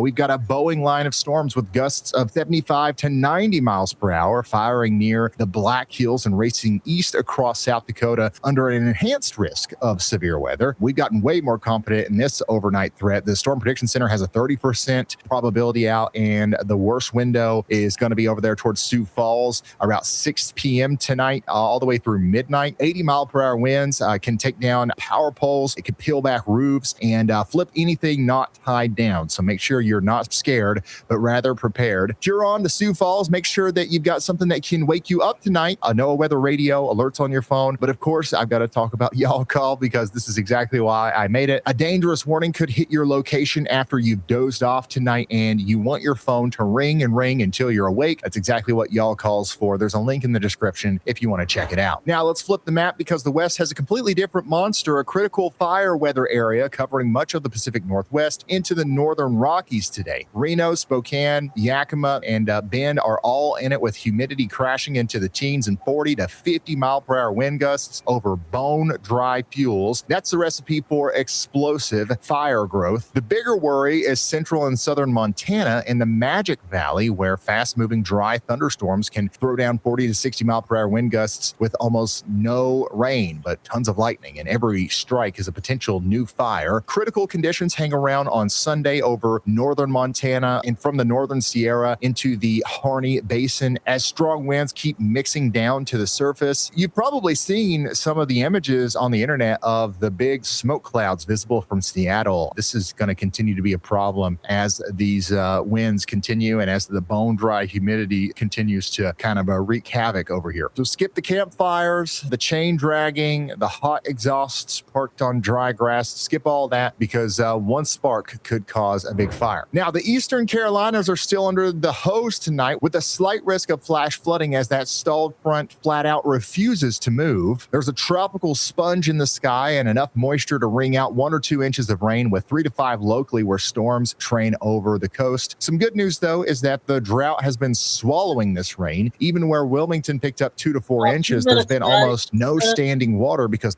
or 3 minutes. The soil is just drinking it right up. But Raleigh has now pushed near 10 inches of rain for July, so the ground's patience is running thin. Watch for water over the roads and quick stream rises in the heaviest cells. Also, quick note out west, the monsoon keeps low-end flash flooding risks going over the Four Corners through Monday, mainly around terrain, burn scars, and recently soaked ground. A week from now, the biggest weather story in the country is going to be a long, brutal heat wave, again, building over the west and locking in across the south. We've had a lot of heat this year, and it's nowhere near done. Widespread upper 90s to low 100s from Montana to the Dakotas, running 10 to 15 degrees above average, while heat indices top 110 from Texas to the Gulf Coast. The Climate Prediction Center has a high risk of excessive heat for the Southwest, the Great Basin.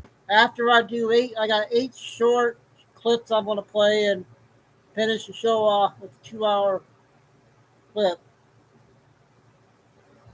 In California on August 1st and 2nd with desert Southwest highs topping 115. The nights are what's going to make this deadly, okay? Phoenix sat at 107 degrees at midnight. Its all-time record low of 97 is actually in jeopardy as Vegas and the Death Valley are running overnight lows between 90 and 100. This locked-in pattern is also expanding dryness fast across the Great Plains and Corn Belt, where rapid onset drought is becoming a real concern. When your night low is warmer than a comfortable thermostat setting, your body never gets a chance to recover, and that's how this quietly turns into a killer. So check on those neighbors and be safe out there. Let's close with some good news. Sunday is going to deliver the single best weather in the entire country to the interior valleys of southern Oregon and northern California. Salem, Medford, and Oak Ridge all score 92 out of 100 on our nice weather scale. High in the low to mid 80s, dew points in the low to mid 50s. So the air is going to feel crisp. There's going to be nearly 0% chances of rain and light winds under relatively high and dry pressure systems. It's going to be the perfect day for the Willamette and Rogue valleys, so you can hike, you can fire up the grill, or just soak up the sun once the morning clouds mix out by midday. Sunday sits in a sweet spot between these systems. Sunday's weak front pushes offshore Saturday night, and the next one doesn't really show up until Tuesday. So yeah, get out and enjoy that. Everybody else is going to be dealing with heat, wildfires, daggone damaging winds, flooding. You guys soak it up over there, okay? And that's pretty much all the weather talk. Yeah, yep. Thanks for the report on that, Kay, for sending that. All right, I'm going to get 8 clips in and finish off with the big video.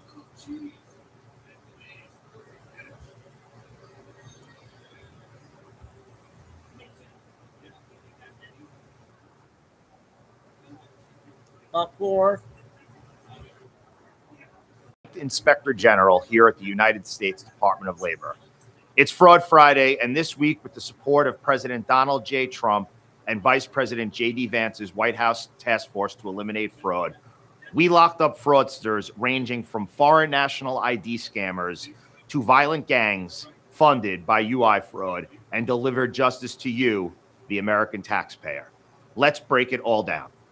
First up, 2 Dominican nationals have been sentenced for their involvement in fraudulent activities utilizing stolen identities of American citizens to secure benefits from Medicaid, SNAP, and unemployment insurance. One of the defendants, Jesus Perez, received an 18-month federal prison sentence for unlawfully using the identities of 2 individuals over a period of 10 years, resulting in fraudulent collection of over $75,000. Fraud is not a victimless crime. It strips vulnerable Americans of the benefits that they rely on. Alongside President Trump and Vice President J.D. Vance's task force, we will do everything in our power to protect these crucial programs and the Americans they support. Next up, more than 40 New York gang members were sentenced to prison for racketeering, violence, narcotics, firearms offenses, and fraud. 26 of them were convicted as members, associates, and co-conspirators of the violent street gang known as Young Gunners. They're responsible for at least 13 shootings, multiple armed robberies, and a massive narcotics trafficking operation that flooded the streets with drugs. Some of the gang members also ran a widespread COVID unemployment insurance fraud scheme, stealing over $1 million of your money and stripping one victim of her entire disability Social Security payment. Fraud isn't just the theft of American taxpayer dollars. It's fueling violent crime, corruption, and gang activity across the United States of America, jeopardizing the safety of Americans. And finally, an Iowa woman. Victoria Green was sentenced to 12 months and 1 day in prison, 3 years of supervised release, and ordered to pay $30,000 in restitution for wire fraud. Green used her position as a contract employee of the Iowa Workforce Development to fraudulently obtain almost $30,000 in unemployment benefits, submitting 25 false benefit claims under her name and another 27 false benefit claims using stolen identities. I have zero tolerance for criminals exploiting the identities of innocent Americans to steal funds intended to support unemployed workers. My office will ensure every fraudster suffers the consequences. The American people deserve labor programs they can trust. I promise to fight alongside our acting secretary, Keith Sonderling, and the White House Fraud Task Force every single day to protect these programs, put strong safeguards in place, and foster a fraud-free future for American workers. Thanks to our outstanding agency partners and the dedicated agents and auditors in our Office of Inspector General, we are relentlessly pursuing every lead and delivering justice to you, the American people. To report fraud involving DOL programs, call our hotline at 1-800-347-3756 or visit oig.dol.gov. Follow us on social media for all the latest on our investigation. Okay, that was Friday's report from the Attorney General, I suppose. Okay, 7 more.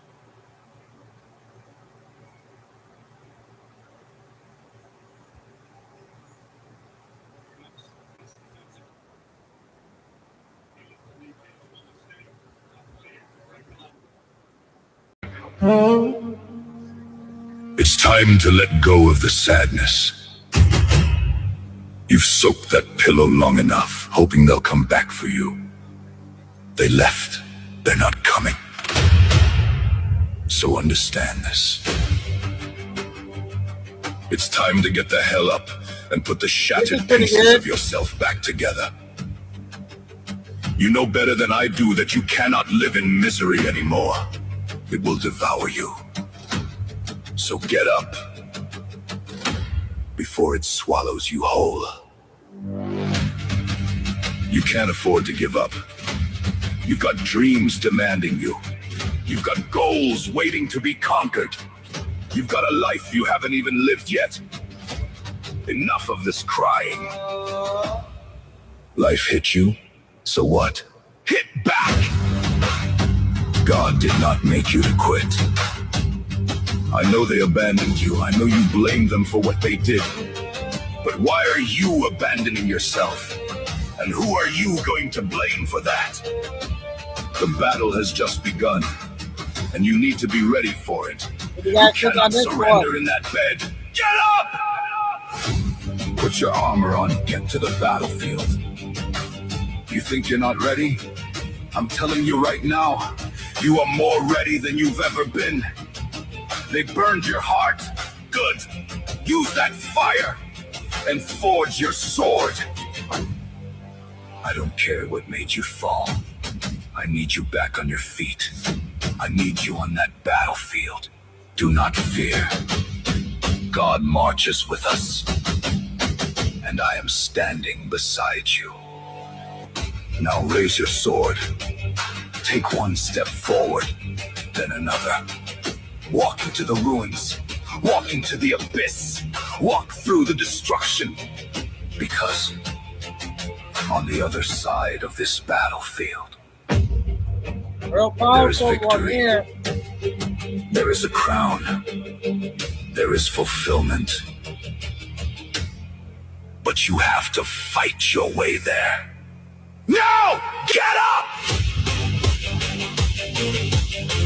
We have a war to win!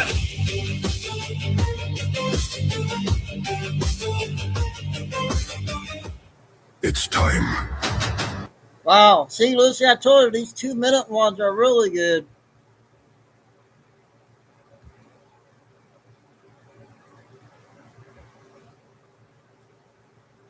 Okay, we got 6 more.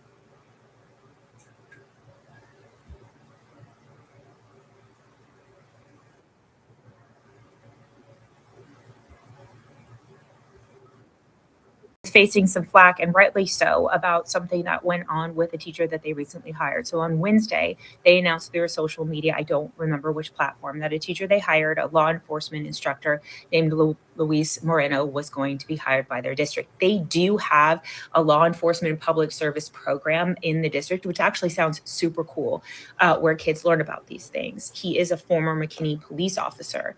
They put that on their social media, but then underneath that, people started commenting like, hey, why? He was arrested in 2022 and actually pled to domestic violence. He ended up taking a reduced plea to a misdemeanor, Class C misdemeanor. He had been at a restaurant with his girlfriend. He assaulted her there. He actually bit her. And so this would all come back in a background check. It is there. It is available for the district to see. He's not a licensed teacher. You don't have to be to teach some of these specialized courses, but that actually doesn't matter. Yes, teachers, when they get their licenses, do get a background check. I had a teacher's license. I had a background check. But school districts also conduct their own when they're hiring. So it's kind of a twofold process, if you will. This would have come up. And so I don't understand, either the district didn't do a background check and they were supposed to, or the district just decided that like that was okay. Here's the thing. People get mad at me when I talk about, crimes. Oh, you must be perfect. You must be this. You must be that. Folks, the domestic violence charge really should be a non-negotiable for not being hired if you are around children. Yes, people have passed. Yes, I'm sure people got DUIs because they made stupid choices when they were 21. Yes, people probably got speeding tickets. All of those things are very, very different than a domestic violence charge. And that is why, and I'm pretty sure everyone in my neighborhood thinks I'm crazy, I do my own checks on anyone that comes into contact with my child. So whether it's someone in the performing arts, whether it's a coach, whether it's a teacher, I do subscribe. And this is, again, not paid. I'm not paid by them at all. I pay my own monthly fee. I use BIN Verify. There's lots of different other services. And I do run checks on the teachers just to see. And again, like I said, people have, I ignore, a lot of stuff, but this absolutely would not be something that I ignore. Another thing I do is I do look them up on social media. If they have an open page, then heck yeah, I'm going to absolutely go through that. There's nothing wrong with that. I have an open page. I have a closed page. A lot of teachers do have, they have rules around, and rightly so, that they shouldn't be, frightening parents or, other students, all of that. And so that's completely fine. If it's private, and we need to let it be that way. But if it's wide open, that can tell us a lot about them as well, and information that maybe a background check can't find. And so I think sometimes as parents, we maybe rely on these checks as being great, and it's a good place to start, but sometimes we need to do a little more. Okay, another good one from her.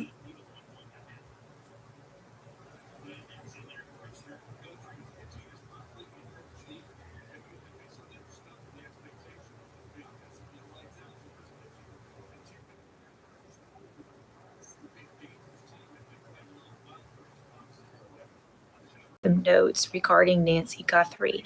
They said that they obtained them from one of the media outlets that received them. Various outlets, both local and TMZ, did receive these notes. I don't know which one that they received them from. If you remember in covering this case, people kept asking me why. And I did kind of allude to this, but again, I don't want anyone to think that they are responsible for this. I did feel that it was someone that had some kind of obsession with Savannah Guthrie. It's obviously incredibly sad. I think it was someone that had really done a deep dive on her family, on her mom, whose address was available online, although it's not anymore. And this was a way that they felt that they could get to her and get the maximum amount of money from her. And so it's in parts that she sort of reads it. She says, hello, Savannah, we have your mother, Nancy. She is safe but scared. She will be held for ransom. And once payment is received, she will be released unharmed.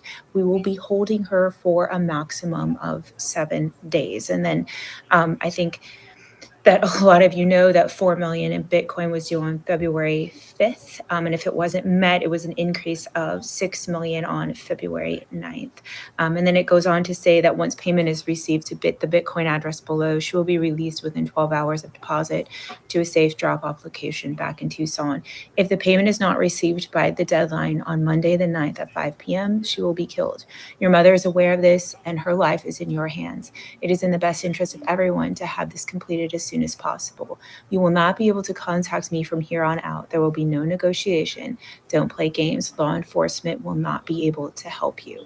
It goes on further in the note to, I guess, sort of validate it, to say that she had a white smartwatch that was on the floor near her bed and a floodlight that was destroyed in the backyard. And I think that's what prompted, obviously, law enforcement to look for that floodlight. The FBI is actually still investigating this note as possibly legitimate. They still are not able to determine the authenticity of it. I personally feel what happened is this person intended on holding her for ransom and releasing her. I don't think they realized the frail health that she was in. And I do believe that this situation probably killed her, especially a woman that has heart conditions. And as a result, obviously this took a very different turn. And I do think that second note, was discussing the fact that she had passed away. So I just wanted to give you a little bit of an update on this and talk about that first note. The Crime Junkie podcast. Yeah, I got a few more, you guys, and then we'll end it with a 2-hour video.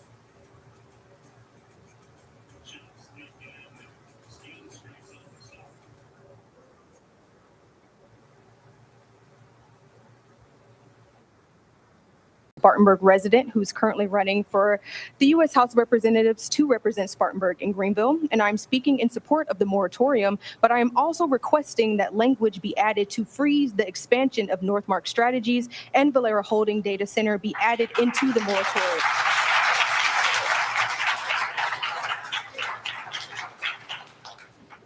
No more applause. We're not going to do that. It is in the best interests of the residents around this center and Spartanburg residents as a whole that language pausing consideration of any and all new land development permits, major site plan revisions, and the expansion requests related to this center, as well as a large-scale development moratorium for future centers, be added into this moratorium.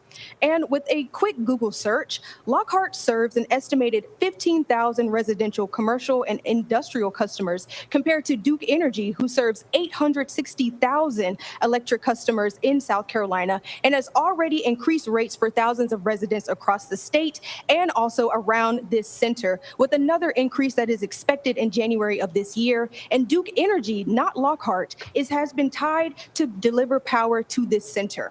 It is your duty to deliver on and represent the interests of constituents of Spartanburg. And in this moment, that looks like exploring every possible opportunity to halt the expansion of this data center. So again, I support this moratorium, and I also request that language be added, freezing the expansion of this data center permanently. Thank you.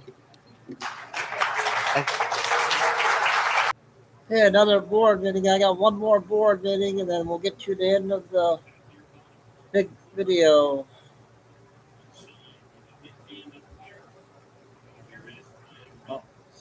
Well, here, I'm going to give you a clip on how her dog, we got to pray for her dog. She's going to be doing the operation on Wednesday. Wednesday is the operation, so sad. 7 years old, that dog is.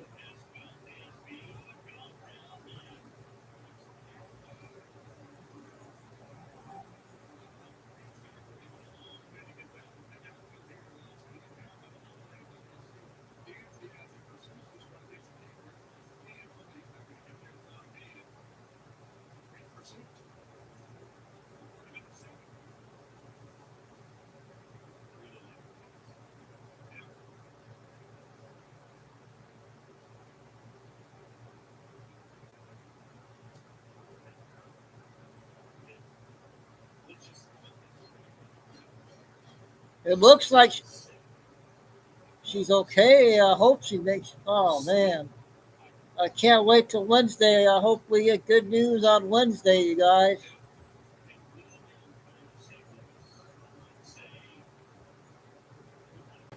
Hopefully we'll get some good news from her.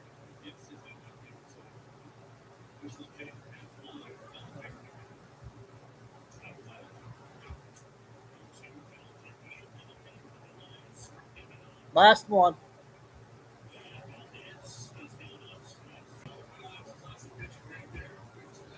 Had 10 videos removed from sharing the truth, but I have some very exciting information to share with you all today. I want you to continue to pray and keep the faith. In the very near future, you will see a great shaking of Washington, D.C. There's going to be massive things happening within Congress and Senate that will have to be reported by the mainstream media and will also be reported globally. Mark my words and save this video. Watch the politicians, CEOs, health leaders, and world leaders in the news closely. They will all start to turn on each other and run in fear. You will watch and witness the dismantling of the New World Order agenda. A flood of information is coming, as some of you have already seen the start of this. All truth will be exposed about COVID-19 and the vaccine, discrediting the CDC, WHO, NIH, FDA, World Economic Forum, and Big Pharma. The IRS and the Federal Reserve, along with the world banks and Wall Street, will be exposed for all of their illegal banking and taxing schemes that have enslaved us all. There will be a stock market crash to bring in a new system, God's system. Do not have fear. There are going to be many people removed from office at all levels of government without elections. I have been authorized to tell you that you will witness AOC removed very soon. You will witness the removal of Adam Schiff, and he will be charged with treason. You will see the removal of Kamala Harris and the fake Joe Biden, along with many others.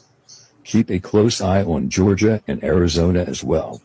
Your government and your lives are being restored. This war is not completely finished, so do expect the deep state to attempt false flag events and attempt to spin media narratives. This will fail and will all be exposed. The war is already won, and you will witness it firsthand. When everything is finished, you will say, this could only have been by the hand of God the Almighty. He is working to prosper you and everyone around the world. The things that you're about to see happen will impact the entire globe. Darkness will be brought to light, and justice has been and will continue to be served. Be vocal, be loud, and share this information with others as it pours out to help wake the remaining sheep. God has put a fire in many of your hearts to be a beacon of light and truth.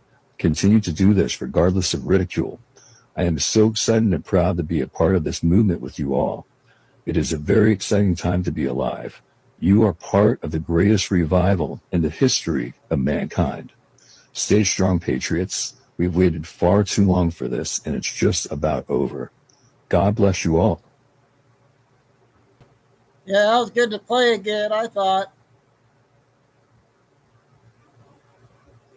Okay, time to have your popcorn and beverage ready in the last 2 hours for another big video.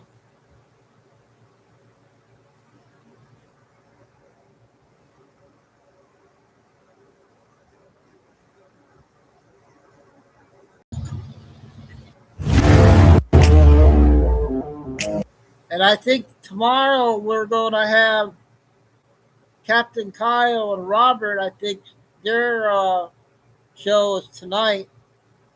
So they normally go on Saturday night.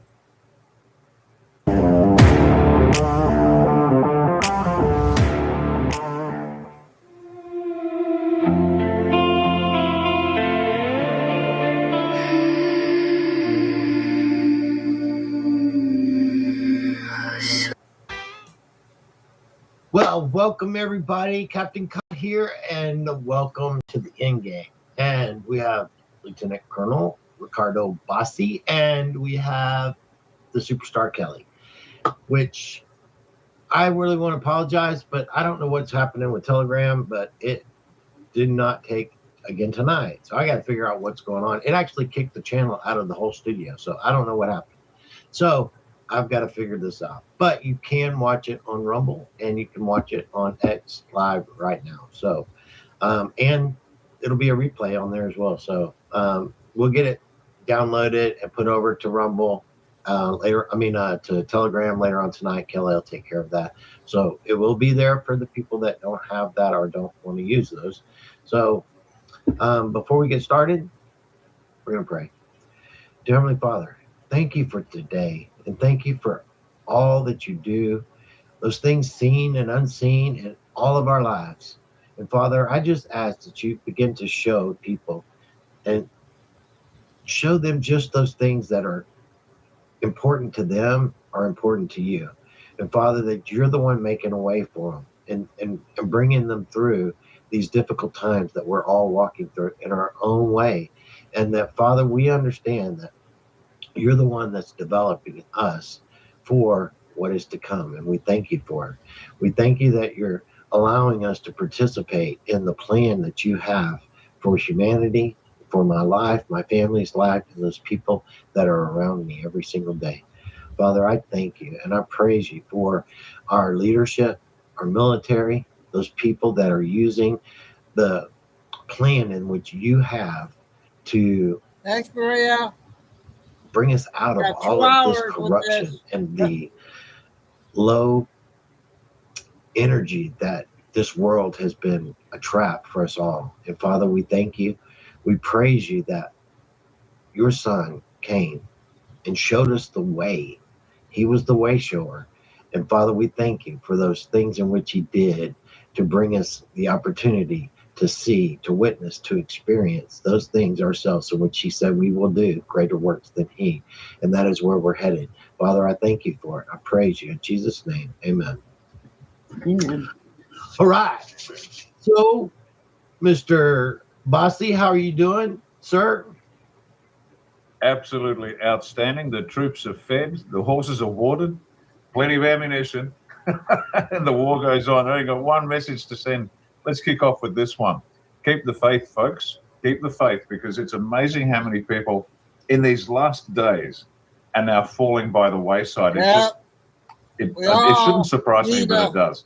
The people that we thought would be strongest to the end have actually started failing.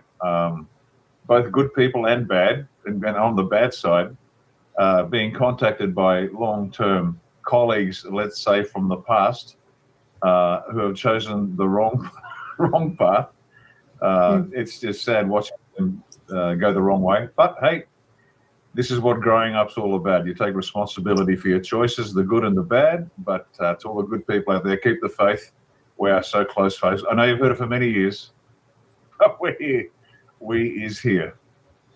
Yes, that is so true, because the closer we get to things and events taking place, the more difficult things are going to continue to get until we finally get to those things in which, the reprieve of, justice and the financial system changing and all of these things in which have oppressed humanity.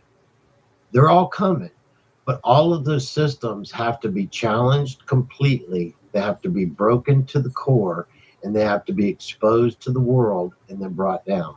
And we're in the major exposure part of that right now. And that's what hurts, and that's what's ugly, and that's why everything looks like shit, is because it's being exposed the way that it is, and it looks like everything's falling apart.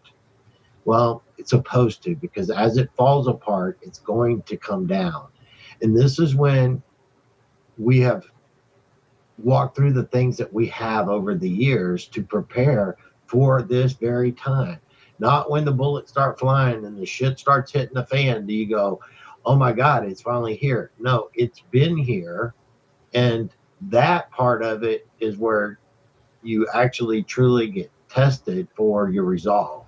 Because when that happens, if you're weary, you're worn out, you're basically, not sure how things are going to go, then that's whenever fear comes in. And you can't be walking in fear right now at all. And your focus needs to be on the change that is actually happening. And you can see it all around with all of the Q posting and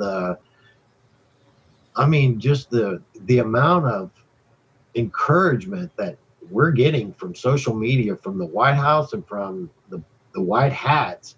is absolutely off the hook. You know, I mean, it's crazy.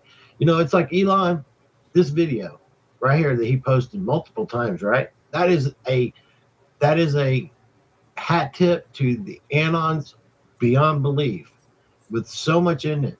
And even like the video that he just did and put out, Kelly had put it, I was going to put it on, but that already did it, where he called out the media and told them about how much they hate him.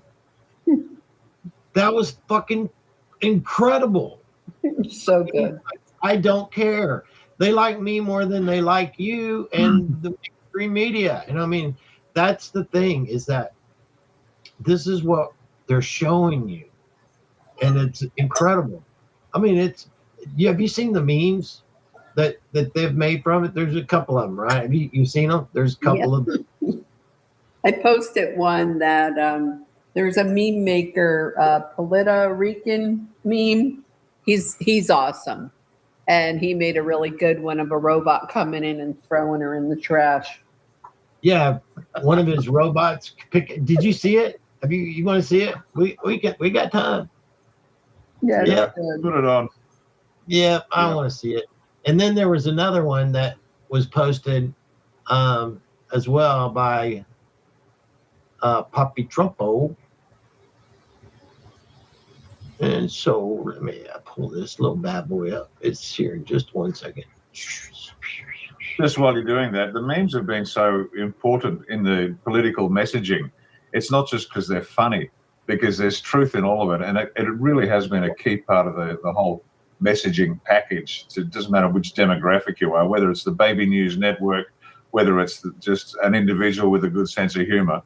It's really massaged people's wounded souls through this process. So it's been a very, very key part to the whole war. Oh, absolutely. So here we go. This is beautiful, people. If you don't understand what this actually means. I think a lot more people actually like me than don't.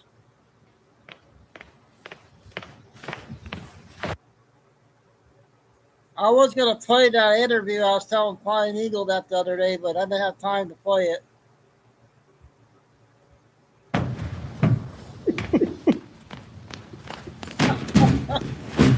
That's funny.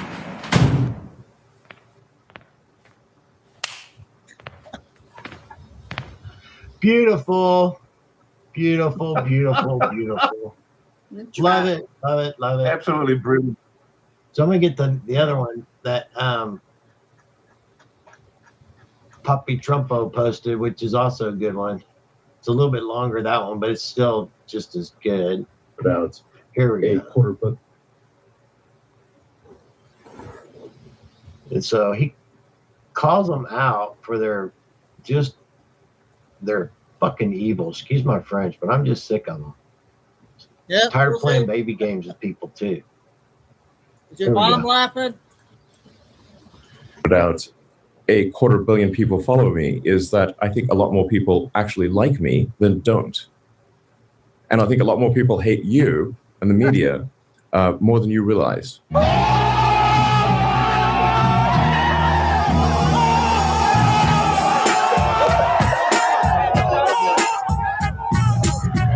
So good.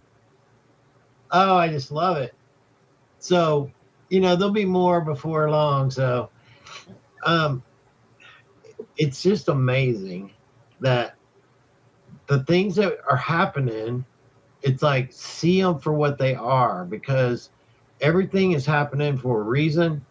Everything that is being shown to you is not the whole story by no means. And you're being told one thing versus what is actually truly going on in the background.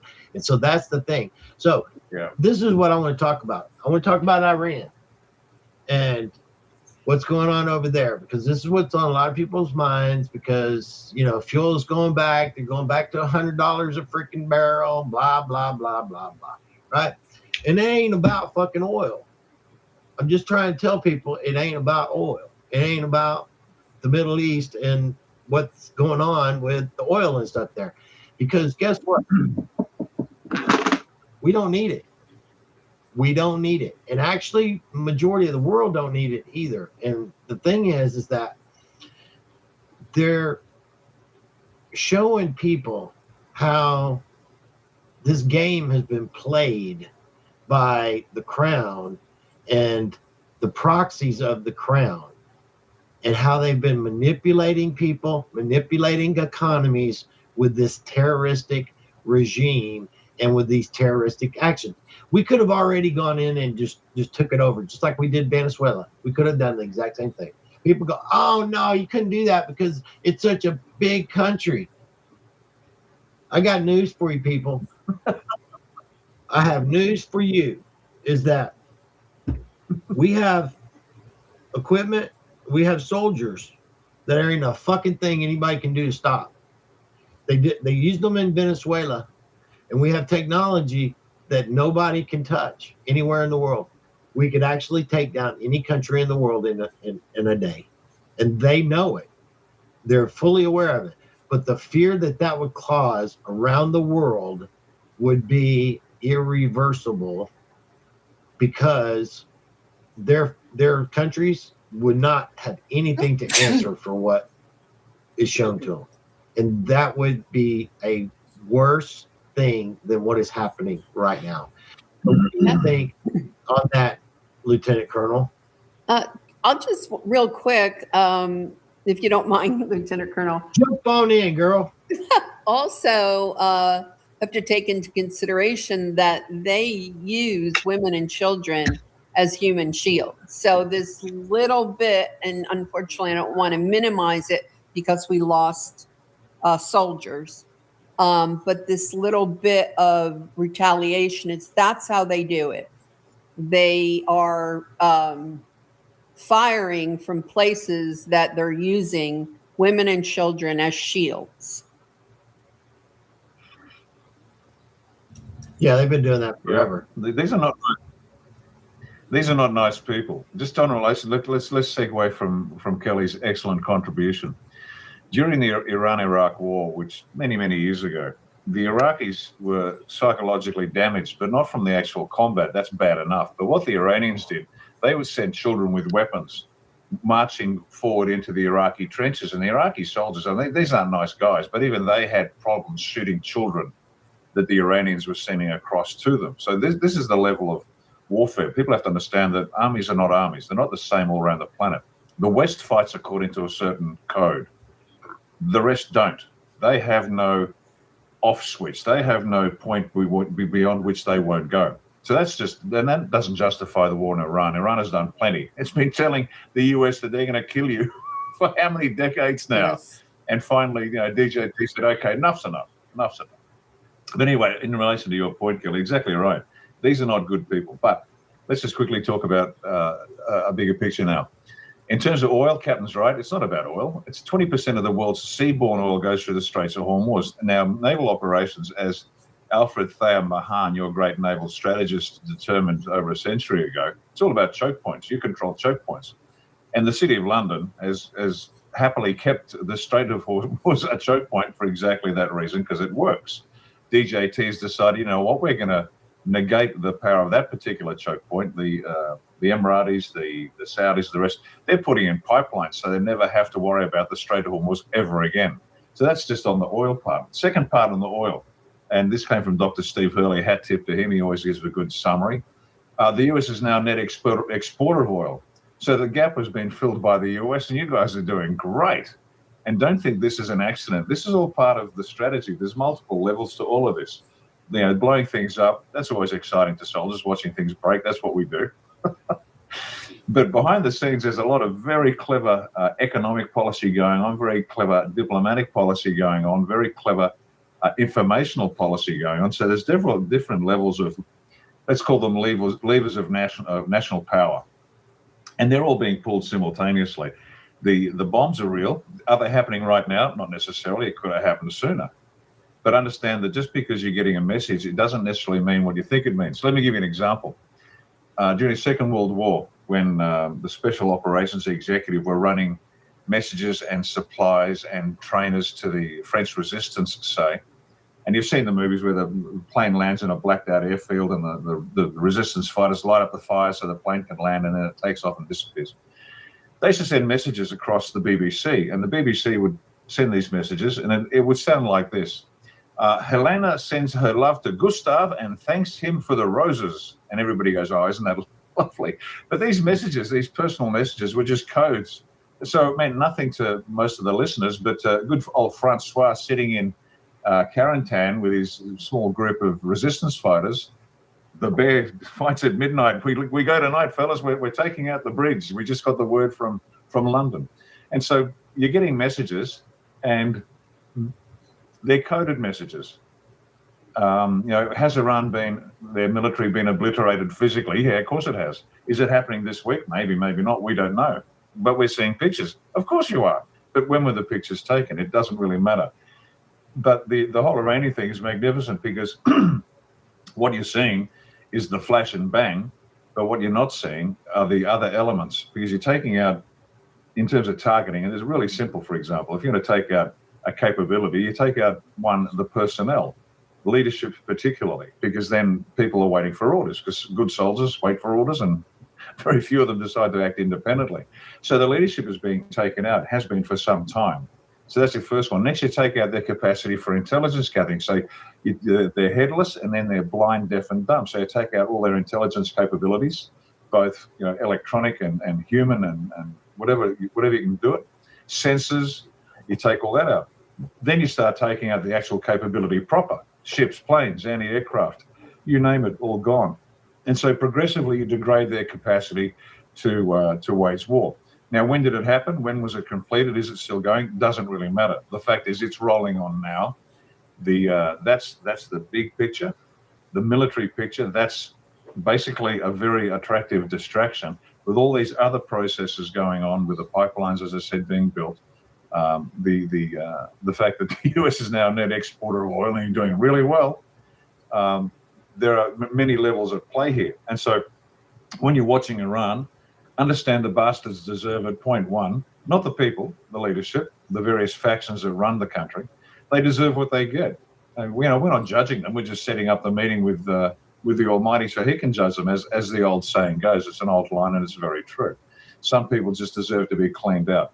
But what we're seeing is, finally, after decades and decades of being lied to, we're actually seeing an honest president take some honest action. Anybody complaining about Donald Trump starting another war, no, he's finishing it. The other presidents started wars, the unending wars. DJT is systematically shutting down the process. And behind that, as a safety net, is going to be the Board of Peace. And so, again, you've got to look at the whole picture, and you start to realize, well, I think the analogy is that I've used before is DJT is a businessman. He doesn't crush the opposition. He just creates a better burger joint. So if you've got a burger joint on the corner that sells garbage, he doesn't try to take down that burger joint. He's creating a better one. And all the customers are coming to him. And that's like the UN and the Board of Peace. The UN is a busted flush. It was never anything other than a mechanism for the Organization of Islamic,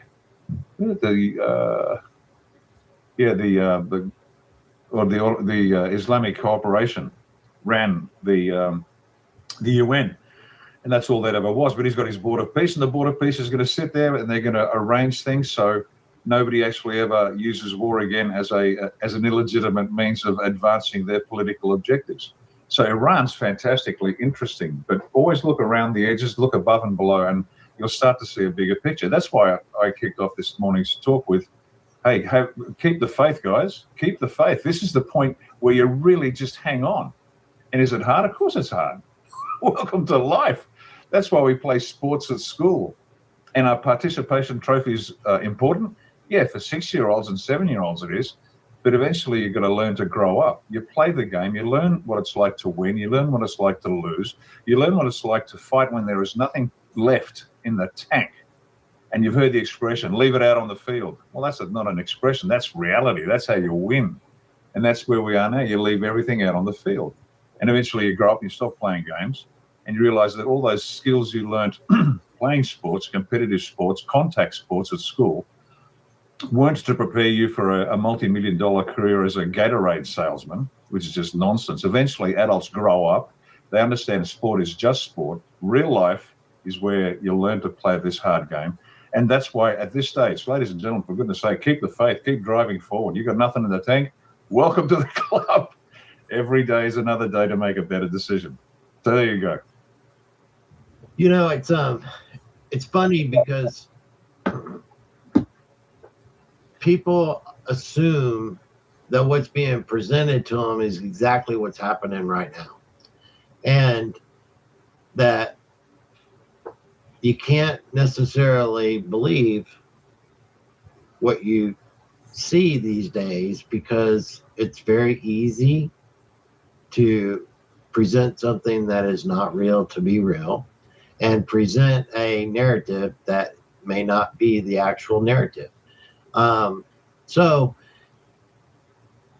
just because it's coming from some person that's supposed to be in the country and their own phone. So let me put this into perspective for you. There were, before we were even went to war with them on February 28th, do you know how many gas leak explosions were happening all over the country of Iran? They were to the point where they were almost not even calling them gas explosions anymore. They weren't, gas leaks, because they were just not even acknowledging that they were happening.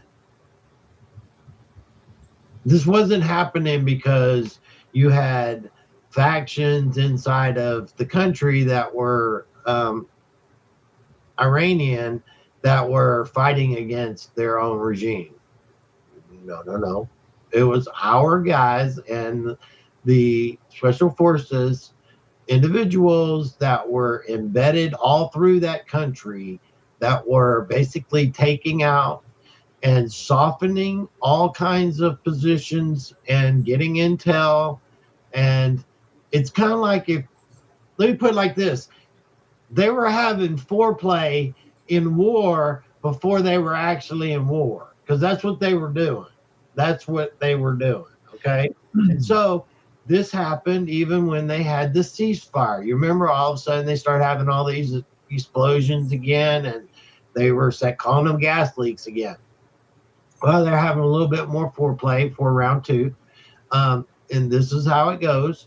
And so, people, you have to understand that this war is about change.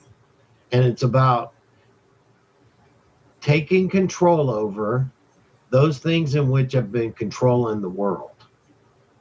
And I'm not talking just about the oil, the manipulation and things of that nature, but there are also technologies that were there, that are there, that are a part of the ancient history of this planet, that are very key to the ascension process of this planet. There is a Stargate that is there that is very vital to the frequency grid of this planet, and it being activated and controlled by the white hats and with the sovereign beings that are here assisting with these operations. It can only be operated through consciousness and through a level of consciousness that's high enough to actually communicate with it. They were not. None of the black hats, none of the individuals that even found these artifacts, so to speak. They're more than artifacts. They're technologies that have been here for a long time. So, when they started doing all of their underground building and making these underground missile cities and all this stuff that they were doing there, well, that's whenever they actually came across and actually opened up into a whole world of things that were well outside of their preview, put it that way. And that had to be dealt with, and this is why it was dealt with. See, this is what a lot of the war in Iraq was over as well. It wasn't about what people think it was. It wasn't about the Saddam Hussein and his weapons of mass destruction. That was the bill of sale that they gave the world, but they were actually trying to get their hands. This is the Black Hats trying to get their hands on technologies that were there. And they raided multiple places and took technology, took artifacts that they were never supposed to have, put it that way. That was what that was really about. It was sold us something completely different. But this is what the awakening is going to be about. It's about who you are, where we came from, and what you're a part of versus the story that you've been told and given throughout your entire life and through history, what you've been spun. It's going to be difficult to grasp a lot of it. My microphone's, it's coming loose up there. It is what it is, but the thing is that this is why it's so important right now, and I know that you understand this, Lieutenant Colonel, is that we have to be prepared for everything that may be presented to us in any given way, knowing that it is a plan, it is being worked to a T, and those things that happen must happen in the way that they have to go down so that we can bring forth the future in a way that we all actually grow from this. Because how many people, and this is from your perspective, being you were in the military 9/11, right? Yes? Okay. So when that happened, I was merchant marine, okay? So I was doing my thing with the water, doing my stuff. And when that happened, everything changed. And I mean, everything changed. And it was presented to us, it was presented in a way that didn't make sense. But even then, the people all came together around the world. We all realized that we had been attacked. By who, we didn't know. And we do now. But that in itself changed all of our realities in one day. And so the thing with that is, how long did that actually stick with people? And I mean, really stick with them, where it changed their realities permanently. And this used to piss me off, actually. It really did. After like 2-3 years, people just kind of blew it off. They bitch and whine them at the airports and having to go through TSA and all the stuff that was created by it, which I understand that it was all a manipulation, and it was to take our liberties and our freedoms away here in the United States and be able to do more on surveillance. But the thing with that is that people have such short memories to tragedies like that. And to me, those kinds of things never go away. And I know they don't with you either.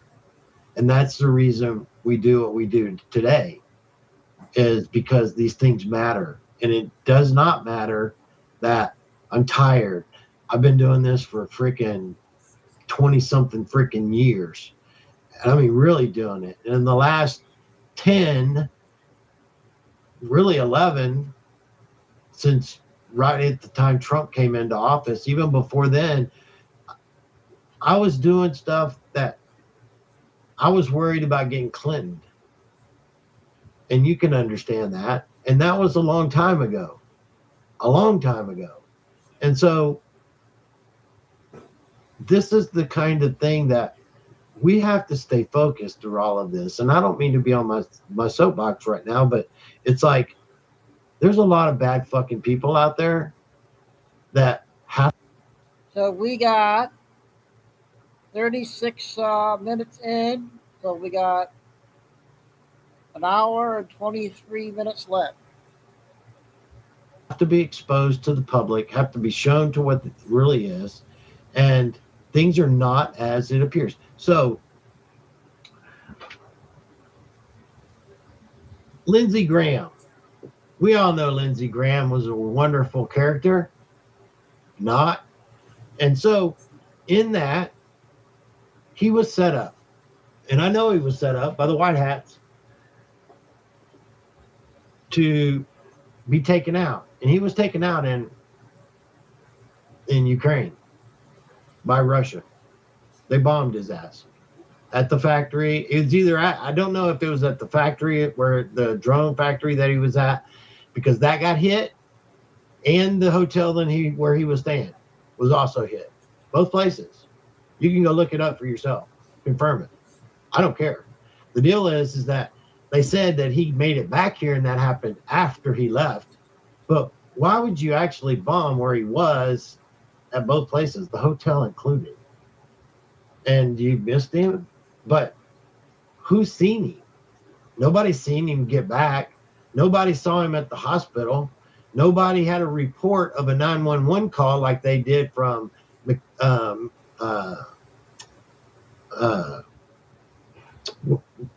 what's his freaking name? McConnell, right? Having CPR and having to be taken to the hospital. But where is he laying at rest right now for the public? I mean, it's been like a minute since he's actually died. It's not usual to bury somebody a month or so later. So they're saying that his funeral is supposed to be on July the 28th or so, 29th, something like that.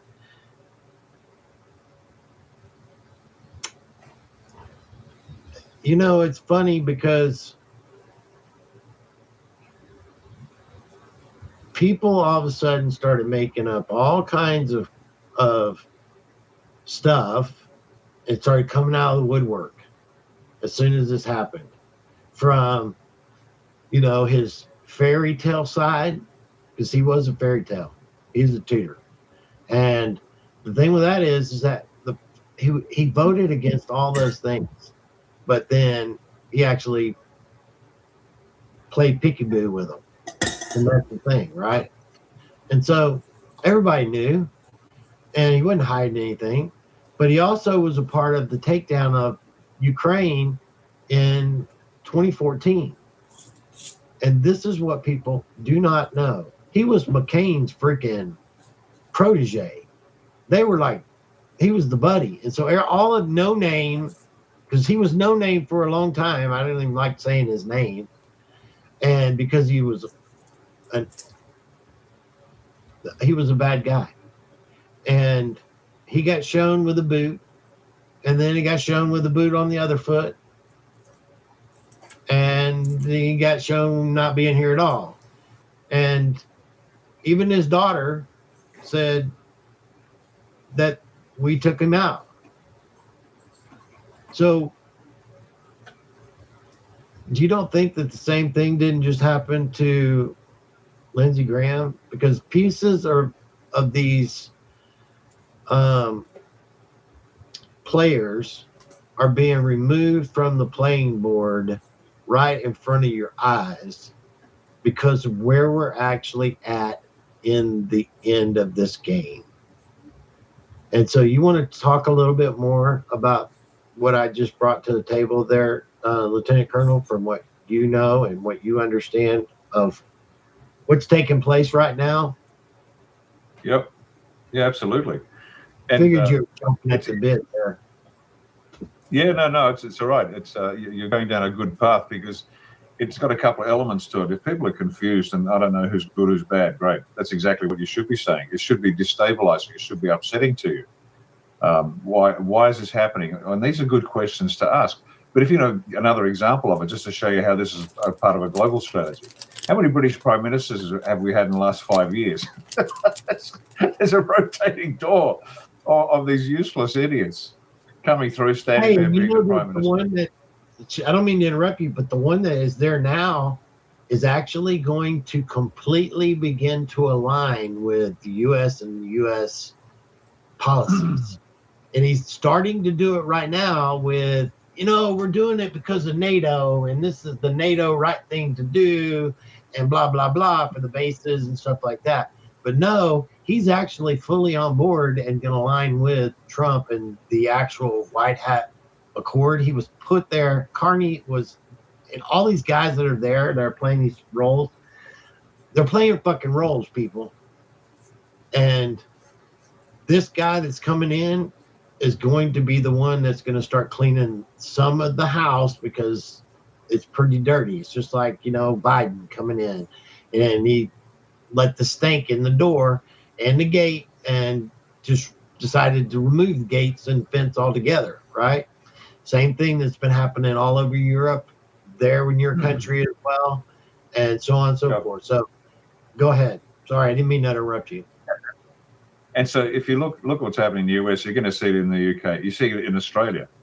We have doubles playing our prime minister.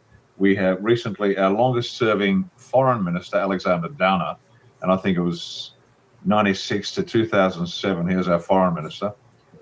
He's a deeply despicable individual in terms of his sexual predispositions and what he did as a government, and directly involved with the foreign interference of the election of Donald Trump. He's directly implicated in that as well. And everybody knows it. And the government said, no, he's just a rogue agent, nothing to do with us. But it's all nonsense. But anyway, he was recently photographed giving an opinion on a doctor who's being held somewhere by somebody. It doesn't really matter. That wasn't the point of the story. If you looked closely at the picture, you could see the bottom of the mask that he was wearing. It wasn't Alexander Downer. So you're seeing the same play nationally and internationally. And when you sit back and you watch it, you can see, okay, there's a message here. So whether it's Lindsey Graham, McCain, the revolving door of British prime ministership, people in masks, it's all happening simultaneously. And it's supposed to confuse you. It's supposed to get you to the point where you say, I don't understand what's going on. And now, without getting angry, you don't have to get angry about it, but start pressing your representatives for answers to questions that you might have. And they can be big issue questions. They can be small issue questions, but it's all the same. If you are overwhelmed, and you should be, it's by design. It is actually by design. The White Hats don't need anybody to start squeezing triggers. They don't need mass riots. But what would be very helpful is if people started turning around, finally, I don't know what it takes, but to press your alleged representatives to start taking some action, put pressure on them, squeeze them till their eyes pop. And that's what we got to do right now, right here, right now. That's what we got to do. Yeah, I agree. And it's like the confusion. There was something I read today. Somebody posted here. I did a chat with Holly yesterday, and one of the comments, it was a really good comment, and I can relate to it. And I want to read it. I'm not going to say who it was from. They'll know, because I want to kind of address it, because it was actually a pretty good comment. And let's see.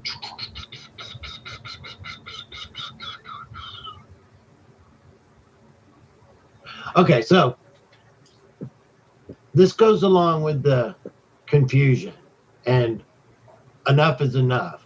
And it's happening across the board with absolutely everything. And it says the mixed messages are also frustrating. Getting property tax notices for one, but wait, there won't be property taxes. File your taxes, but wait, there's no IRS. These type of messages create confusion, a sense of being gaslit, and general lowered levels of trust. There's no time. Well, I agree and explain that someone who lives paycheck to paycheck, they definitely live on a timeline, just as a real perspective from out in the collective. And so this is all orchestrated. We've all been pushed into these corners of what do we trust, what do we do, and how are we going to walk this out? And it's like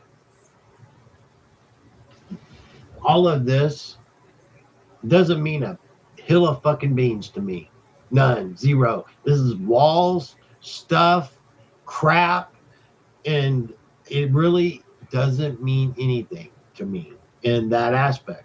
I've got it, I've lost it, I've got it, I've lost it.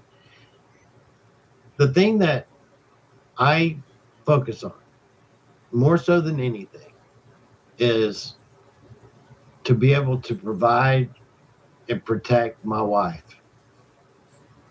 That's the most important thing to me. And these things come with what I do to provide and protect her. But she also understands the same thing, because I've lost it all, I've gained it back. I've lost it all, I've gained it back. And it always hurts her more than it does me, because I don't put any real value in stuff. I put it in the time that I spend with her doing things in obtaining this. Those are the memories. Those are the real things. Okay. And my wife and I have been married for 33 years now. And that's maybe a long time to some, but some it may not be very long at all compared to others, because I know people that's been married 50 years and they're still alive and kicking, both still love each other. And the thing with that is that you have to find peace, not in any of this, but in yourself and in your family. Because I know that you've gone through this too recently, where you lost your house, the landlord, you had to move, and it was very traumatic all at once. You've got your wife and you've got your circumstances that it was not expected, and you just move on. You just continue on, right? But you're still here. You're still doing what you're doing.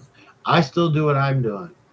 And so I don't dwell upon those things in which I don't have the control over, which I don't have control over the timeline in which the end of this show starts running the credits. I don't, and none of us do. But what I do have is the ability to wake up every day and say, I'm going to give my all, and I'm going to set my intentions for the day. I go and spend time by myself every single day, hours every day. Kelly, is this a fact? Yeah, for sure. My wife, about, what was it, 4, 5, 6 years ago, Kelly, she started, was like, where in the hell are you going? What are you doing? Because it wasn't normal. I used to not do that. I would be around the house and I would, spend time by myself. But I actually physically get up and I leave. And I go to the park. I go places to be by myself, to get rid of the outside world, and to figure out who I am and what I mean to this world and what this world means to me, and set my intentions for myself every single day. It's a choice. I could choose to get up and get pissed off because of life and the shit and the stuff not happening the way, but I don't. I choose to live in the now and be happy with what I have. And what I have is I have my wife, I have my life, and that's all that matters. That's it. I don't have nobody to call. Like, hey, can you help me? I don't have nobody like that. But they call me. Renee's parents, both elderly. Her father's now got dementia, and it's been a hard road, and it's all because of those fucking shots. So I deal with things, and we all do. But the thing is that we're not going to quit. I'm not going to give up, and I'm going to continue to do what I do every single day, and I'm going to continue to show up. But I'm also going to continue to live my life and not regret anything that hasn't happened yet or is going to happen. I'm living for today and right now. Do you know why? Because I may not see tomorrow. So we got 9 minutes or 8 minutes to the first hour and add about 55, 58 minutes left. So we should be done by just before 10 o'clock, you guys, just before 10. Tomorrow's time will probably be 5. Well, I'll just play it up in the air. I don't know when I'll be on tomorrow. And you may not either. So live every minute like that is your last minute. And it doesn't take a place. It doesn't take money. It doesn't take all these things are just things. It's like, it's like what's funny is we have all these Europeans coming to America. And they thought America was like going to be really bad, right? Because that's what they've been lied to for so long. About cramped, their living conditions in their way of doing things is very small, cramped. You know this. And their roads are small, their houses are small, their apartments are small, but their bills aren't. Their bills are fucking huge for what they got. And it's crappy. And now there's a saying, mad as an Englishman. You've heard that before, correct, Lieutenant Colonel? Yep. And that doesn't come just because of the bad weather that they experience every day. That becomes their attitude. Really. And it's funny because they come to America, they find out that it was nothing like what they thought. And most of these don't even want to go home. None of them want to go home. And even when they get back home now, they're pissed off at their life because their life sucks because they got to see what it's really like. And the thing that I'm trying to get at is not them, but about you assholes here in the United States that take everything that we have and what we've done for granted. And you bitch and you whine and you moan about it. What the fuck have you done specifically to keep it? This is what's frustrating. Because I listen to all of your whining, bitching, and moaning, and woo-hoo-hoo, and you don't have a fucking clue what the rest of the world actually experiences. And they come over here, and then they see how we live, and then you're a bunch of whiny bitches. And I'm sorry, but it's just, I get fucking tired of listening to the whining by all of you Americans. I love this place. And I work my ass off for this place and for you. And other people around the country do as well. Our servicemen, they bust their ass every day to give you the freedoms and the opportunities and advantages you have.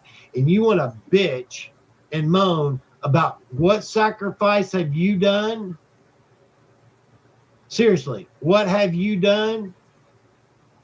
We have a president that has sacrificed his entire world. He could have gone off into Easy Street, and look what he's put himself through for the savior of not only this country, but the rest of the damn world. So I don't know about you, Lieutenant Colonel, but I see how things are, and it's frustrating. And I love this place, and I will do everything for this. But people, you need to be bitch slapped. Sorry, but it's the truth. And I'm fucking tired of it. And when you get fucking tired of it, maybe you'll step up and do something instead of just whining about it and sitting behind your little keyboard doing nothing. This ain't reality. What we do is reality so that we can bring it to you.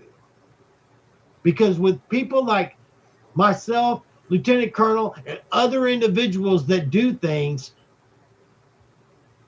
nothing would happen. Nothing. And I had no idea that this is where it was going to go, but the righteous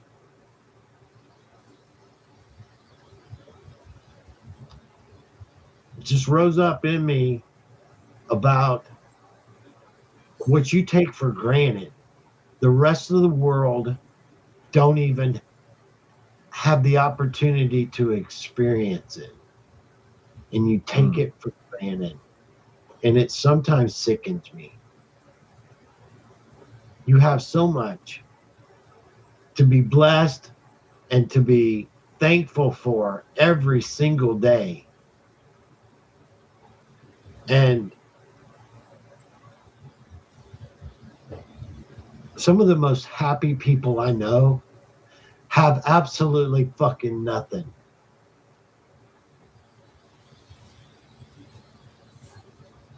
Because their perspective is about family and the spirit.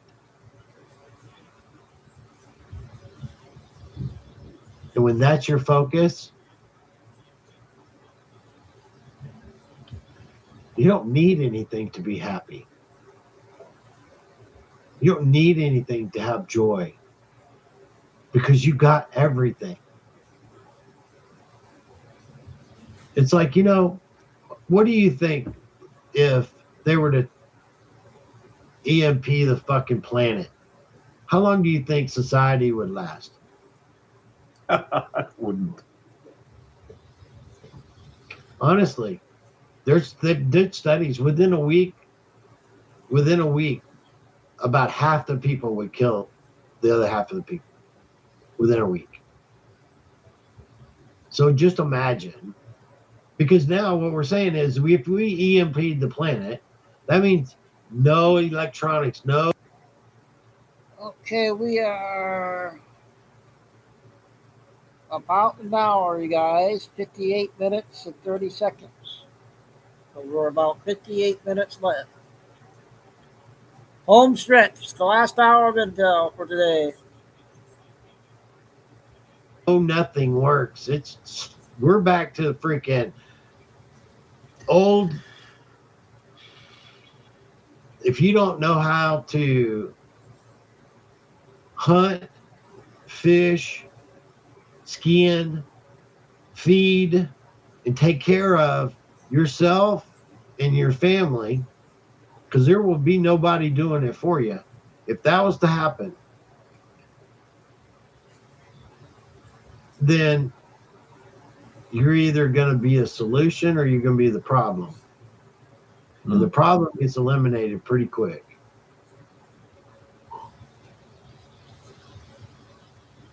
And that's the thing that people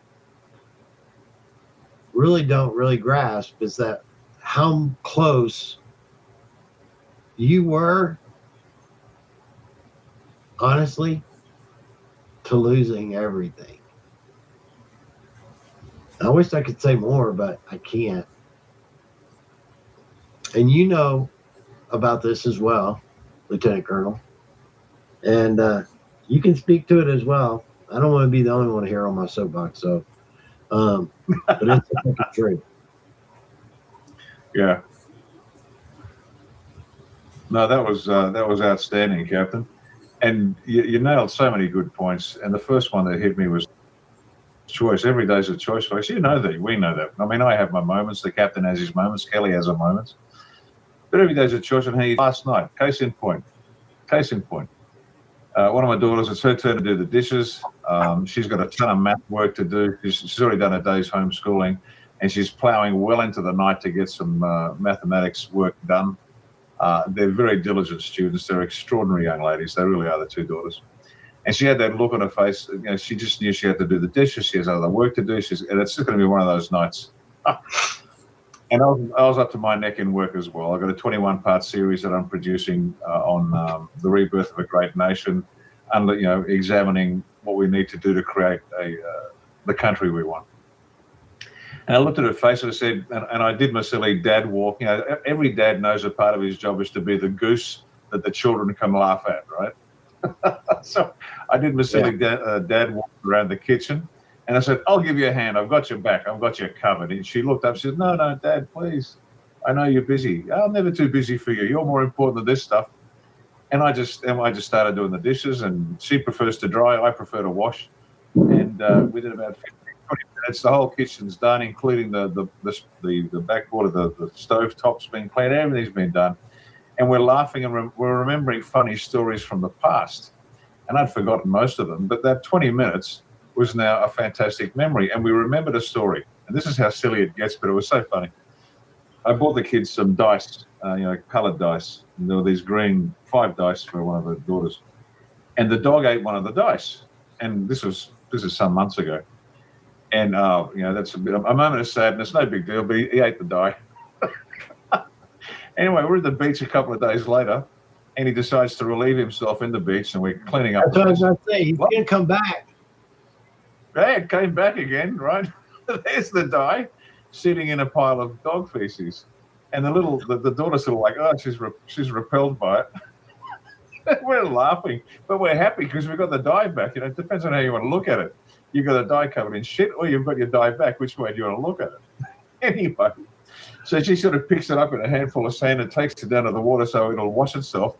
Big wave comes off and washes the die away again. And we're now crying with laughter over this stupid series of events like, oh, tragedy, we lost the die. Success, the die shut, the dog shut the die out. Oh, we've lost it again. And out of nowhere, because of a choice, my daughters and I and Mum, we sat there and we were roaring with laughter over the story silly of this green die, which we'd all forgotten about, right? And it's just choice. It is just choice. And if your priorities are right, you know this. I'm not saying anything you don't know. If your priorities are right, God, family, country, in that order, although it changes sometimes depending on the day, but you get the drift.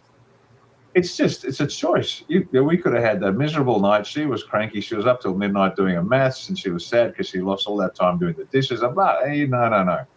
It's a choice. And so we chose to have fun and laugh. And all of a sudden, the dishes weren't an issue anymore. And the green die story is now, back front of mind in the Bosey family, and we'll just laugh at that every time something happens. And so anyway, it's just choice. It really is. It's the happiest we are as humans is when we feel we've achieved something. When we've had that virtuous glow at the end of the day, knowing we worked our tails off, and we have earned our break. We are crankiest as a species when we know we haven't done enough, and we try to justify it by pointing out flaws in everybody else. But if you've done your day's work, and you've got that virtue, you're going, oh man, did I put in today? Boy, did I deliver. And it can be simple as, lifting the spirits of a little girl who's got too much work to do, right? We're happiest when we've done our work. We really are. We're satisfied. We're built to achieve. We're built to pursue. And when we know we've done it, we feel great. And that's what everyone's got to do. Just keep driving forward. How do you keep going? Well, because I keep working my ass off. And at the end of the day, I have no problem sleeping. I can tell you that. I am out. Head hits pillow, I'm gone. Now, the fact I'll be up in 2.5, 3 hours makes no difference. We're there. And so that's how you keep rolling forward. How do you keep going, Bosey? You just keep working. Know who you are, where you're going, and move on. Make a choice, make a choice, make a choice. I can be miserable. I used to be miserable. I used to be one of those people that, oh man, he's so lucky. Look at him. He's got this, that, and the other. You know, what an idiot. What do you mean lucky? He just worked his ass off. That's how he got what he wanted. And then you realize it's not luck. You just keep working, keep meeting your needs as a human. And that's what we do. And last point, and you're talking about being in the spirit. When we pray as a family together every night. Every night it's the same routine. Even the dog and the cat comes and joins us. Because when we pray as a family, we're all sort of holding each other's hands, or we're hugging each other and we pray. The energy is quite profound. The dog comes and sits. He can be barking and carrying on. We've got this French bulldog, and let's just say they're high maintenance little beasts. Anyway, even he sits at our feet and just sits quietly. The cat used to wander up and join us for prayers too, but she's a cat and she does what she wants. But the theme is always the same. It is nothing but a series of statements of gratitude from all of us to God for the day that's just been. Thank you for, and we list all the great things that have happened. We don't sit there pleading for a win in the lotto. We don't pray for, that. We just say, thank you for another great day. And all of us go to bed happy. And it's just, that's the way we end every day, thanking the Almighty. And so every day's a great day. And if it hasn't been, well, maybe we need to make a better choice with whatever, the good Lord decides to grant us the opportunity to do that next day. And so, look, again, I don't want to be on a soapbox either, but maybe people just need to be reminded. I'm sure everybody listening here, Captain, you have an intelligent and well-connected audience, but everyone needs a reminder every so often. Just make a better choice, folks. I wouldn't change a thing. I've had some ups and downs in my life. The Captain has, Kelly has, we all have. Moments when, it was hard to go on. But I wouldn't change a thing because I love where I am. Does that mean we're rolling in money? No. I had a 52-cent balance in my bank some time ago. And it was just, hey, shit, I can make more money, but I can't make more time. So let's use the time wisely, and the money that'll sort itself out one way or another. And so, again, I don't mean to lecture, but all of us every so often need to be reminded, gratitude, attitude of gratitude. We're here, and I tell you what, you're right too. I've traveled in some pretty miserable places on the planet where your worst day, your absolute worst day would be a gift from God for them.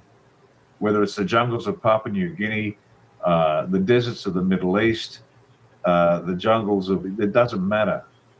Oh, the cities of Pakistan, for example. My God. Oh, man. Again, I've got an experience of it, so I've got something to rely upon and go, you know what? We're in great shape. In fact, you know what? We might have to consider doing this. As part of your last year of school in Australia, we might arrange it so students get a government-funded trip to Papua New Guinea to have a look at the Kokoda Track, where Australian soldiers fought in World War II. Now, the Kokoda Track from the north to south is where some brutal fighting took place between the Japanese and the Australians. It's thick jungle, primary jungle, and some of the mountain ridges are literally like razor. There's only enough space for one individual at a time to walk on top, and there's a near vertical drop either side, and there are trees and vines there that will catch you if you fall. But this is pretty challenging terrain. But just to get them to travel to PNG, walk the Kokoda Track, get flown back and have a perspective and realize, wow, we live in heaven. We live in paradise. It might be a healthy thing to do for the young kids of Australia so they begin to appreciate exactly what they do have. And they have that experience to say, you know what, it might be tough, but I'm happy where we are. Anyway, there you go. So, that's really actually a very good perspective because, we've been going to Brazil for years and years and years. My wife's father and mom's church that they pastor actually has been putting and setting up churches in Brazil along the Amazon River. And I mean, way the hell up the Amazon River, in the middle of freaking podunk nowhere. That 30 years now. And it's like, even the difference between how it is in the hospital boat that goes up and down the river. It's like a river boat. It ain't like a hospital boat like you think a hospital boat. No. And even where you think that like the cities are at, so to speak, if it's not in like Rio where it's like right on the beach area, things like that, the reality is nowhere what you think it is. And it's like I've been to those places like there where you're talking about in the 200 miles up the Amazon River in the friggin' middle of nowhere. There's no electricity, no power. They don't have power. When we went there to build and to do stuff, we brought generators and fuel and things of that nature to help build the facilities for them. And the thing is that we would build this church in the middle of nowhere and, outside of a little village area. And then the other village people from other places would come there to the church, right? And some of these things, have you ever seen where you're walking through the jungle and you're having to walk on it's a path, but the path is made out of planks, and the planks are raised up off the ground, where you're walking on two sets of planks that are on posts that are built in the ground, where it's like you're not actually on the ground, you're actually having to walk above the ground, and it's and it's like through the freaking jungle. And I mean the jungle. My wife's idea of camping is glamping. She could not handle a half a minute in a place like that. She can't even handle going out in the woods in a tent and sweating. She don't mind camping, but it's in a glamping. We got to have a camper, we got to have air conditioner, and we got to have things that are make her life sustainable for that adventure. Now, she don't mind getting out and going out into the woods for the day, but she ain't coming back and not going and getting a shower. 48 minutes, you guys. Sleeping in some air conditioning. You feel me? So this is what I don't think that a person was detected. People understand how. That will put us right under 4 hours, I believe. It's 1 hour 10, and it's an hour 59. Almost there. Difficult people have it, and how much we take things for granted. And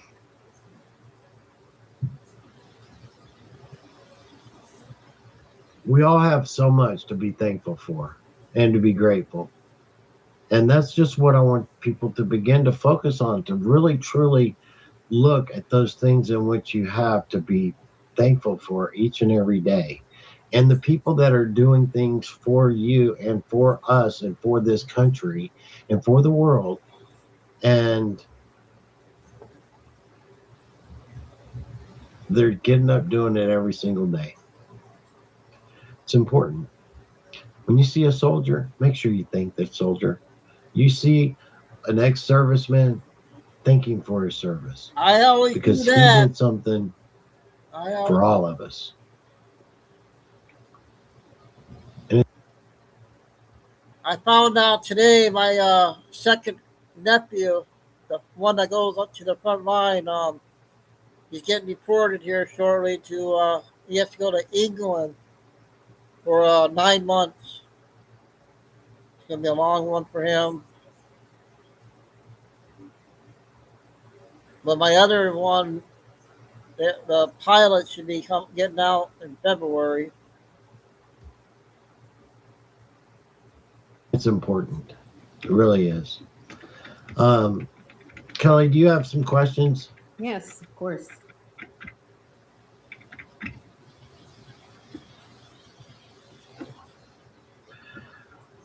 Okay, this one's for Ricardo.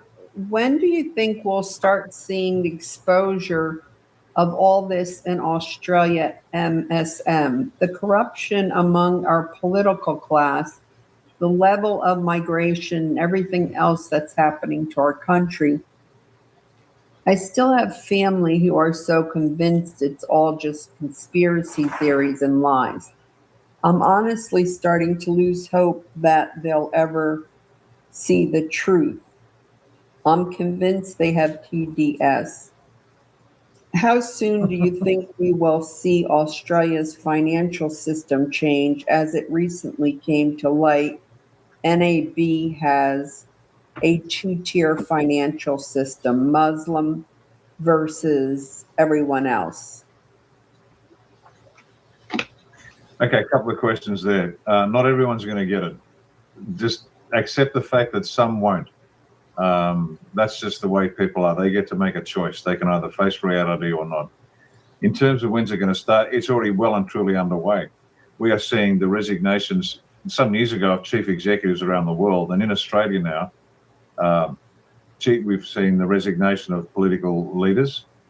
We are now seeing the resignation of, what was the one that popped up yesterday? What was it?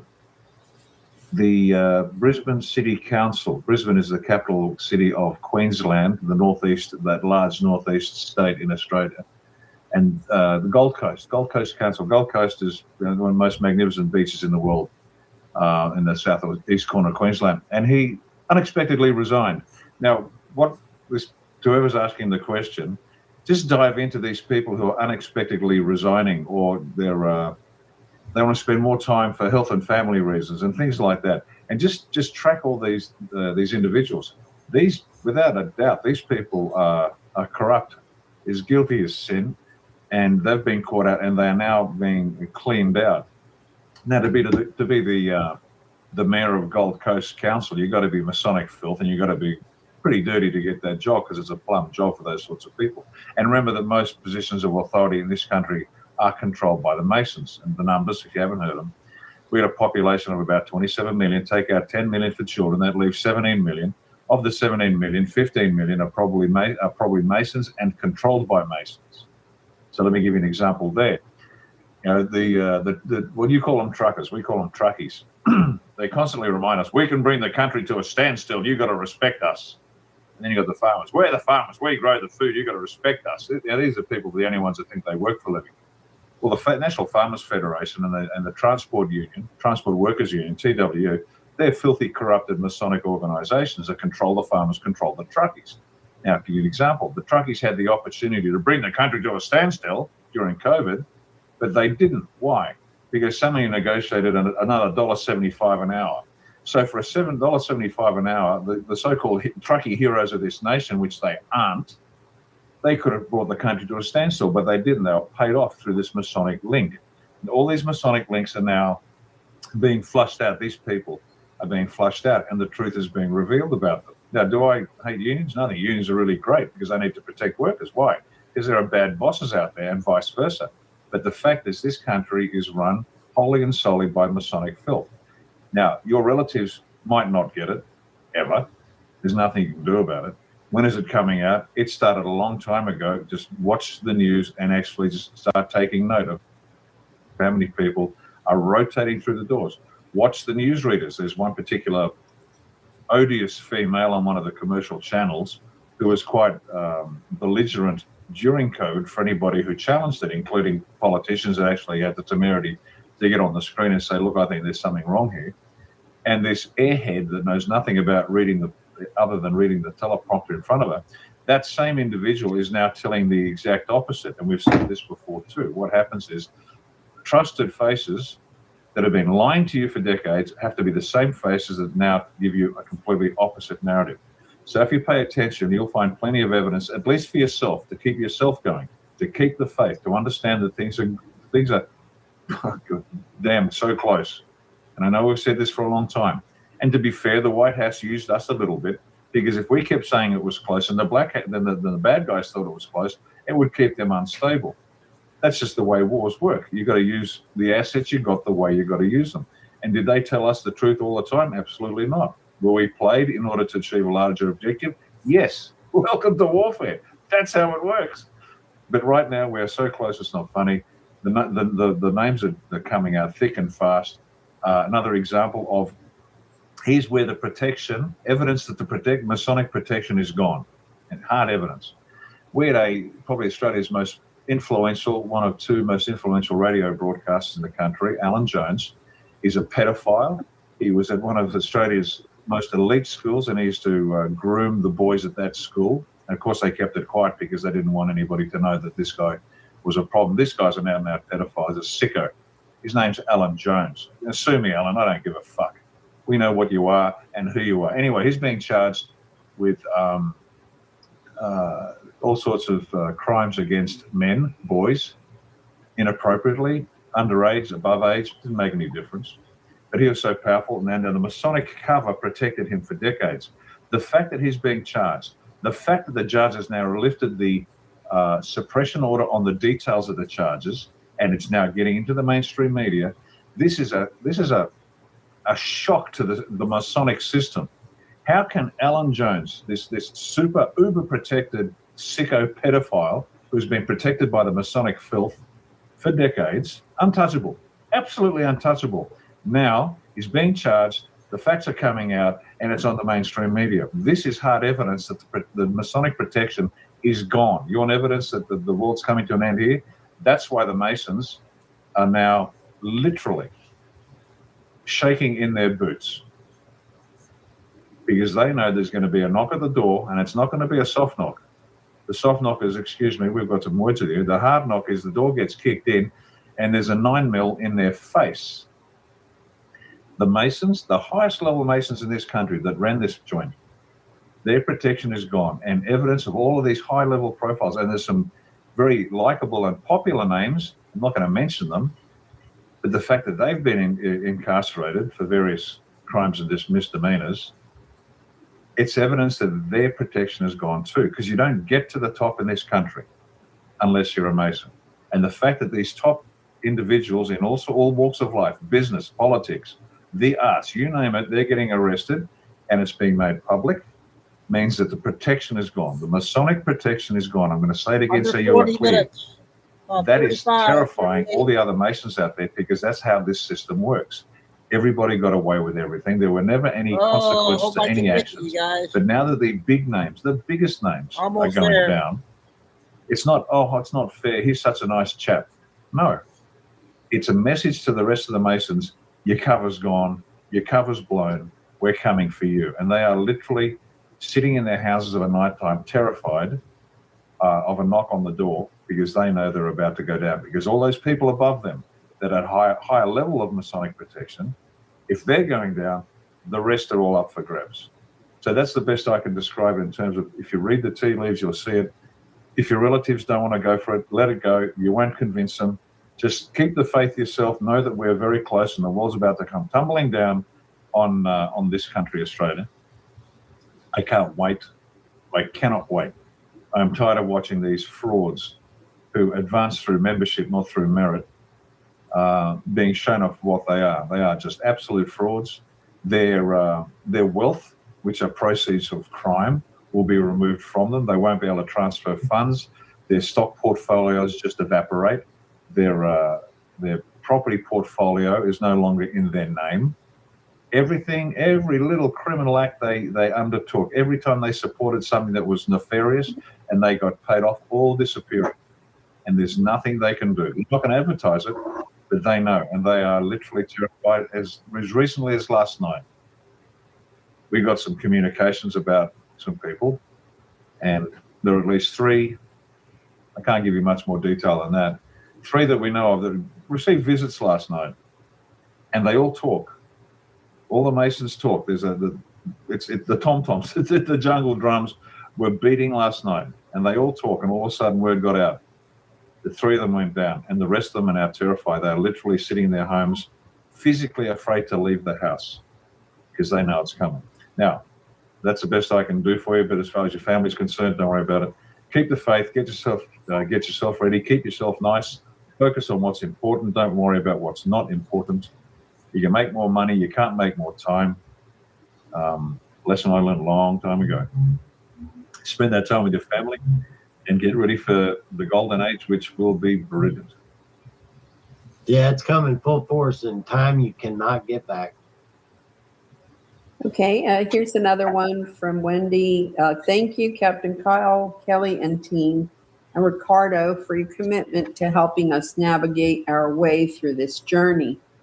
I'd like to ask Ricardo for his understanding of this emergency alert that the government here in Australia is planning to send out on the 27th. There seems to be a lot of fear around it. Don't be afraid. First of all, why do we need an alert? Honestly, think about it. Why would a country that's allegedly just bubbling along and going fine, why do we need an alert? We don't. This is to remove the shock from the system, point number one. Okay? When we were children, I remember that we had alerts for different things, and there hasn't been for the longest time because they wanted to lull us into a false sense of security. There's going to be an alert. Don't worry about it. People are saying, turn off your phones, wrap them up in tin foil. Don't respond. There's nothing you can do. You're in the grid whether you like it or not. Okay, just let it happen. Pay attention, and don't do anything dumb. But turning off your phone and ignoring the EBS, just let it happen. It's under control. It's like the best way I can say it is this: in a siege hostage situation, when the lads come in, and I've been on the receiving end of this, when the bang goes off, man, all you want to do is you curl up in a fetal position and hope nothing hits you. It's a shock to the system, it really is. But it's so surgical. It's brilliant. The next thing you know, there's this hail of noise and flashes and bangs and shattered glass. Next thing you know, you're out and being carried out of the whatever it might be, the stronghold, the bus, whatever. And you're being looked after, make sure you're good, and away you go. That's a metaphor for what's going to happen. They need to shock people like the relatives of the previous questioner who are fast asleep. Shock them awake. If you are okay, you have nothing to fear. I'll say that again. If you are not a criminal, you have nothing to fear. Make sure you got cash, make sure you got food, water, fuel. Have a barbecue. To get through what you're going to get through. You might not want to go shopping. Now, Australia's not going to be like the US. The US has to go first. It's the center of gravity, folks. It's not like they're more important. Well, they are, but it's the center of gravity. It's going to be simultaneously worldwide. But if you've done nothing wrong, you have nothing to fear. It is literally as simple as that. So just watch the show, folks. And if the person next to you disappears one day, well, they might not have been the good neighbor you thought they were. But you're okay. You're absolutely okay. When it happens, it'll just happen. Yeah, and they don't need your help. Okay, let's see. The next question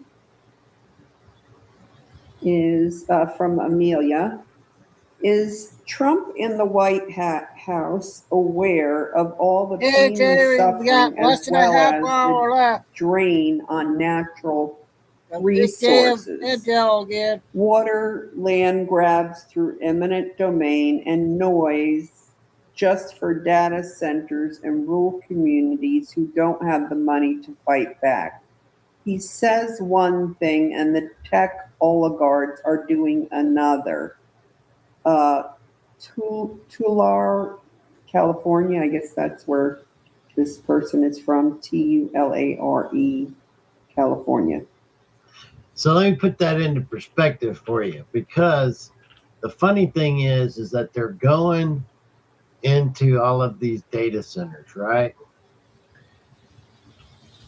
Quantum and the quantum technologies that the quantum initiative has already pushed forward, and that we are going to be the leader of quantum technology, quantum computing, and all the above.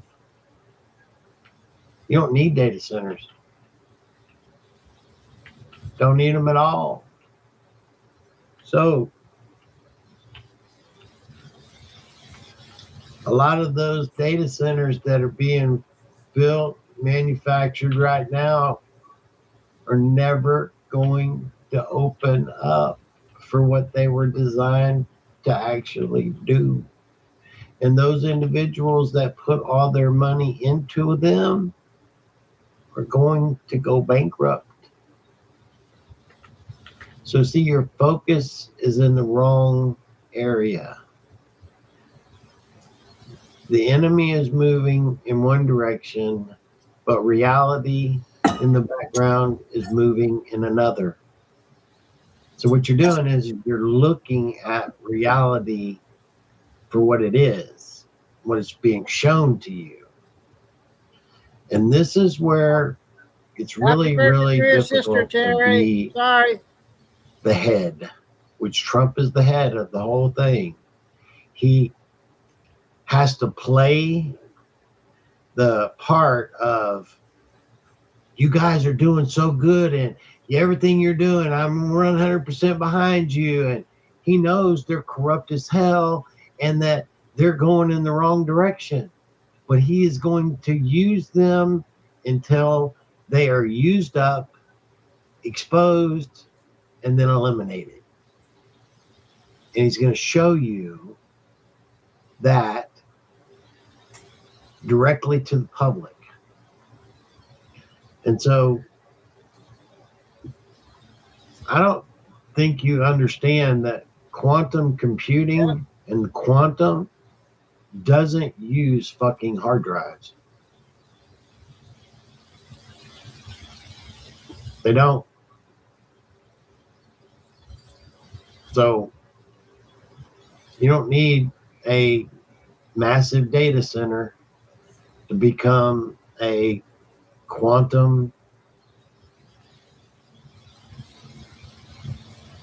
center of architecture for the technologies of the future.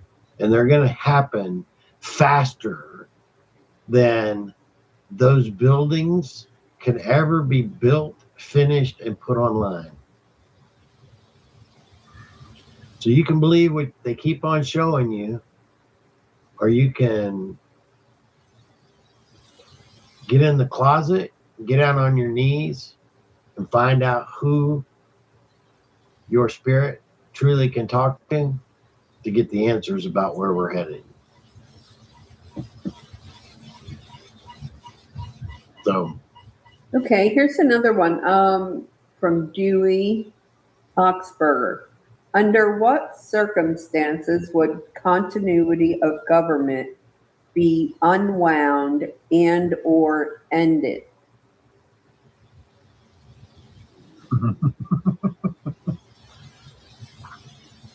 After, you want to take this one, Kevin? Yeah, you go ahead. No, you go first, mate. Where Okay, so whenever the plan of taking out and taking down the corruption and the military has basically pulled back so that the governance can now be done. Oh, here we go again. Terry. You're getting the chat going with Lobster again. By civil authorities. Because right now it's not. It's actually being controlled by the military. And so the individuals that are the lawmakers are not your lawmakers. They're puppets and they're a part of the show. They were a part of the corporation. None of them have been elected by the actual republic. And the things that are happening are all happening to show you just how the system works how corrupt it truly is, where they were planning on taking you, and the military has been following the continuity of government, the law of war manual, and the new directives specifically, so that we can now actually eliminate the corrupt corporation and entities that are there, so that we can actually go back to sovereignty and to a nation that is governed by sovereign people. And until then, the military's got the lead. There you go. Go ahead, sir. Yep. Can I just jump in? I can't remember whether it's John Adams or Benjamin Franklin, two of your great founding fathers. But here's a summary of what they viewed. Government by, for, and of the people can only be established and maintained by an educated and moral people. And that's just a simple fact. Unless you are moral people, unless you are and know right from wrong, because that's what governance is. It's about laws, and laws are about what we agree is right and wrong. So you need to be a moral people. You need to be an educated people, because some of these questions are quite complex. They're not difficult to answer, but you just got to know stuff. You just got to know stuff. It's as simple as that. And we'll put the question back to the questioner. Do you think your country, because I know I've said this publicly in Australia, our country is incapable of self-governance because we are neither sufficiently moral nor are we sufficiently educated. Not being rude, I'm just making a statement of fact. Evidence, no problem. We have full-term abortion. We are one of the leading nations on the planet to have full-term abortion, where a baby could be killed at the point of birth. The US has now exceeded us, apparently, with post-birth abortion. We knew we were heading for that as well. But that was promoted by an Australian called Peter Singer, who was given Australia's highest civil award by the then Prime Minister, Julia Gillard, who suggests that post-birth abortion should be a thing for up to the age of 2 years, if it's not in the interest of the parents.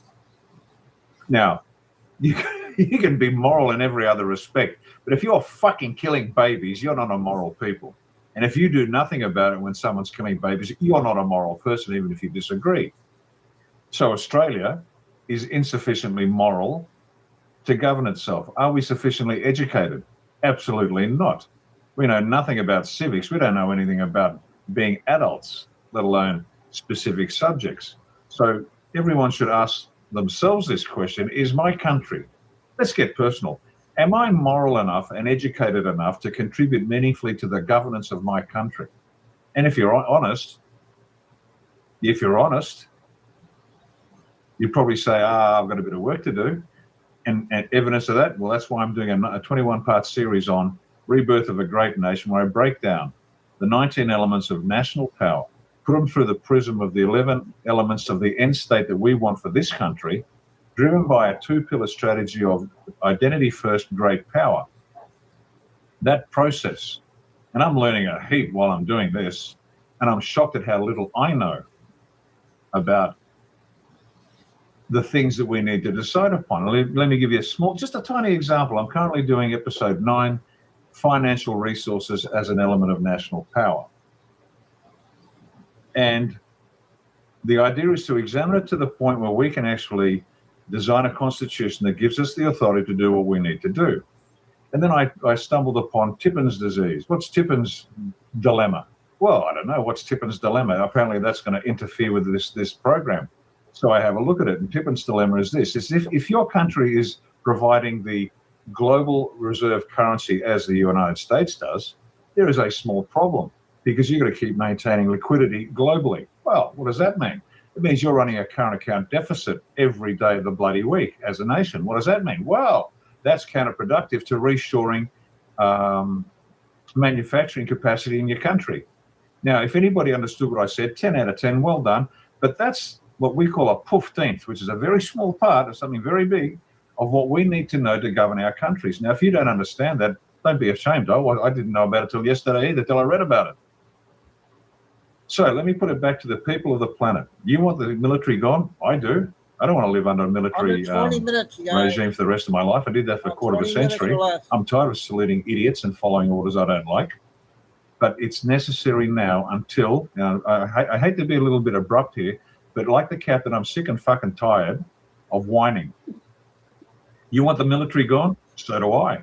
I'm busting my butt 24/7 to educate Australia to understand what we need to do to be worthy of and qualified to receive back from the United States and the global alliance, who have risked real blood and real treasure to save our miserable, ungrateful asses, to take it back and say, thank you for that gift you have given us. We will now guard this with our lives. It is a sacred responsibility to govern ourselves. It's a gift from God, but we have to be worthy of it. Unfortunately, we are, as a planet, we have been unworthy of it. We certainly are not moral enough. We are certainly not educated enough. And when we are, then we will give those in charge to say, look, we know how to run a county effectively. Oh, great. Can you do a region? No. Well, how about you start running a region which might comprise, I don't know, 5, 6, 7 counties.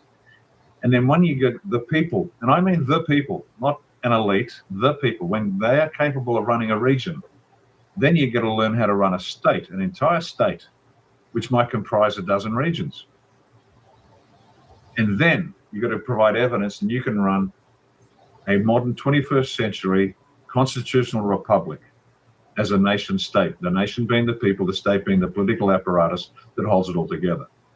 When, and only then, when we have provided evidence that we are capable of governing ourselves, that we are moral enough and we are educated enough, that's when we will get our hand back on the tiller and we can steer our own destiny. Up until that point, it ain't going to happen. And if you don't like it, I hope you're cranky. I hope you get bloody angry and you become more moral and more educated and persuade those around you to become more moral and more educated, so you can accelerate the transition from martial law to civilian rule. And now I'll come full loop. I come back to Australia because that's been our remit from the very beginning. People say, oh, you're not a registered party yet. Well, if you look at what we're doing, we are preparing people to govern the nation. Our purpose, method, and state, right? Our intention, and we said this years ago, is to save Australia. That's the purpose. What A1 is doing is to save Australia. Our end state, we're a moral, sovereign, self-reliant, Christian, Western, constitutional republic that is economically powerful, militarily intimidating, politically free, culturally vibrant, and socially cohesive. That's our end state. How are we going to achieve that? Here's the method. And this is why all I've just said is coming back to what we do, how we do it. It's a slow, painful process. Because we could say, like most political organizations, better roads, more jobs, vote for me and I'll make your life great. Well, we're not saying that. We're saying get off your ass and do the work. But we're going to help you. We'll get you started. Our method is this. We are creating a moral political movement which assists every Australian to reach their highest individual potential, so collectively all can participate in the reformation of Australia. So this is an educative process that we started many years ago, and that's why we slowly grind forward every day. We contested elections. We contested 6 elections at the state and federal level in 5 years.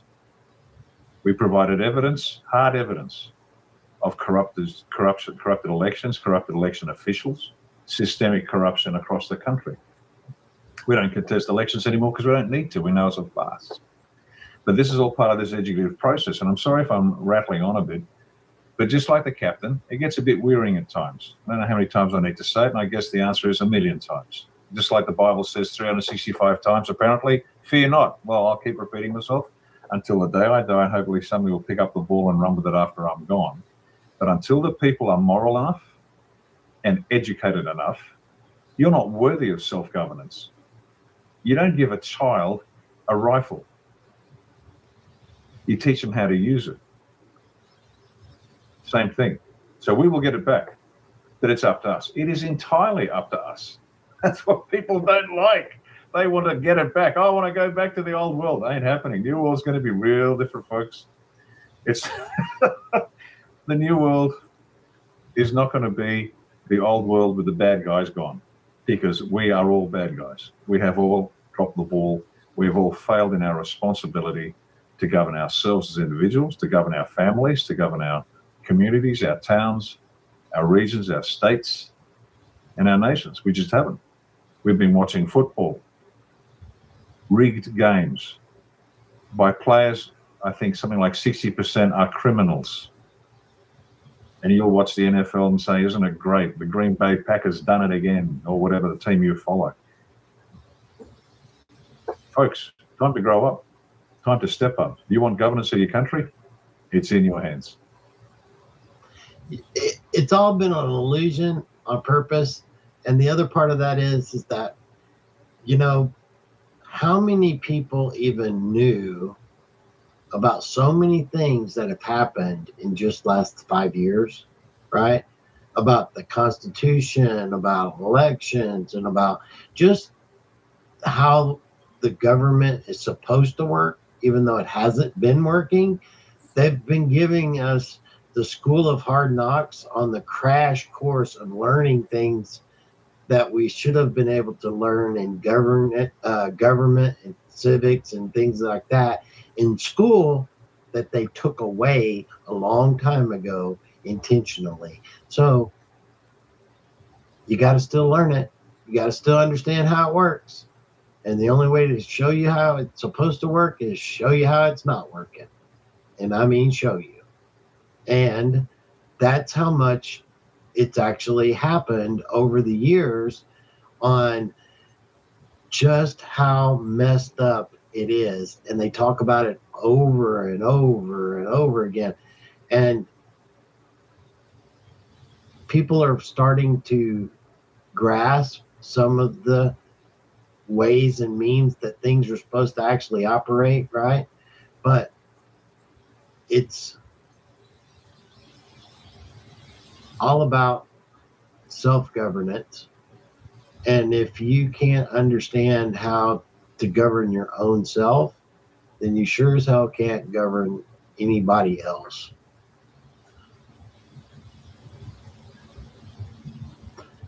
All right, Kelly, let's do one more.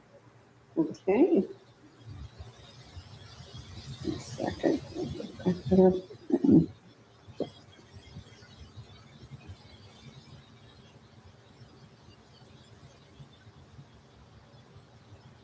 And there was a question that was in there, and it was, is this movie about the Cooney? Kaluni. Yes. And yes, it is. And yes, that is the bloodline. Okay. Question. If Modi and Xi are with, or she, I'm sorry, are with the good side, why are there election steals and oppression killing for speaking up, not for being the same race, religion, etc., still happening in India? Will Alliance clean up India too if India is one of those 72 countries stealing elections? Majority of Indians don't have a clue of geopolitics. Yes, yes, and yes. And the thing with that is that every single country around the world had black hats control the manipulation of the cabal in every single country around the world. There are leaders and there are white hats that are operating in each of these countries. But we're having to clean up every single one of them. And this is what is happening worldwide. Yeah. And nobody is getting left off the table on not getting cleaned up. That's just the way it is. We can't go into a 5D reality of truth and love and a completely different future if we're still carrying any of the baggage from the past. So The baggage is what's being dealt with right now. That's what's happening with all of this crap that's going on around the world. And the thing is that even like with the technologies and all that, the technologies that are coming are going to change people's realities exponentially. But the thing is that these technologies are so powerful that until we actually get to the point where it's safe for them to actually operate in the public domain, they can't operate in the public domain. And this is what's being done right now, is to prepare the people for that responsibility, but to also clean up the mess that is entrenched in every country of the world. There's not a country out there that isn't consumed with fuckery, so to speak. Being dealt with. Hey, Captain, can I ask one more, please? I found the one I was looking for. Yes, you may. Okay, thank you. It says, it's from Anna, and she says, "Hi, Kelly. I have a question for you and Captain today. I thought I remembered Captain saying a few years ago that financial relief would come for the people before heavy disclosures. I'm listening to his recent chat with Holly. Captain said financial changes and disclosures would be gradual over the next 6 to 12 months, and that by 12 months, this time next year, we would hardly recognize our worlds. Are we expected some financial relief soon, as it sounds like disclosures are coming? Thank you so much, and so glad that you are feeling better." Yes, and I don't really know how they're going to, start to come, but it's not going to be all at one time and where it's like, this big windfall, but accumulative, it'll be a great windfall, but not all at one time. The relief is going to happen, and it's going to be bits and pieces at first, but it's going to be enough that it allows people some breathability, so to speak, some freedom in moving forward. I'm trying to figure out a really good way of saying it, but it's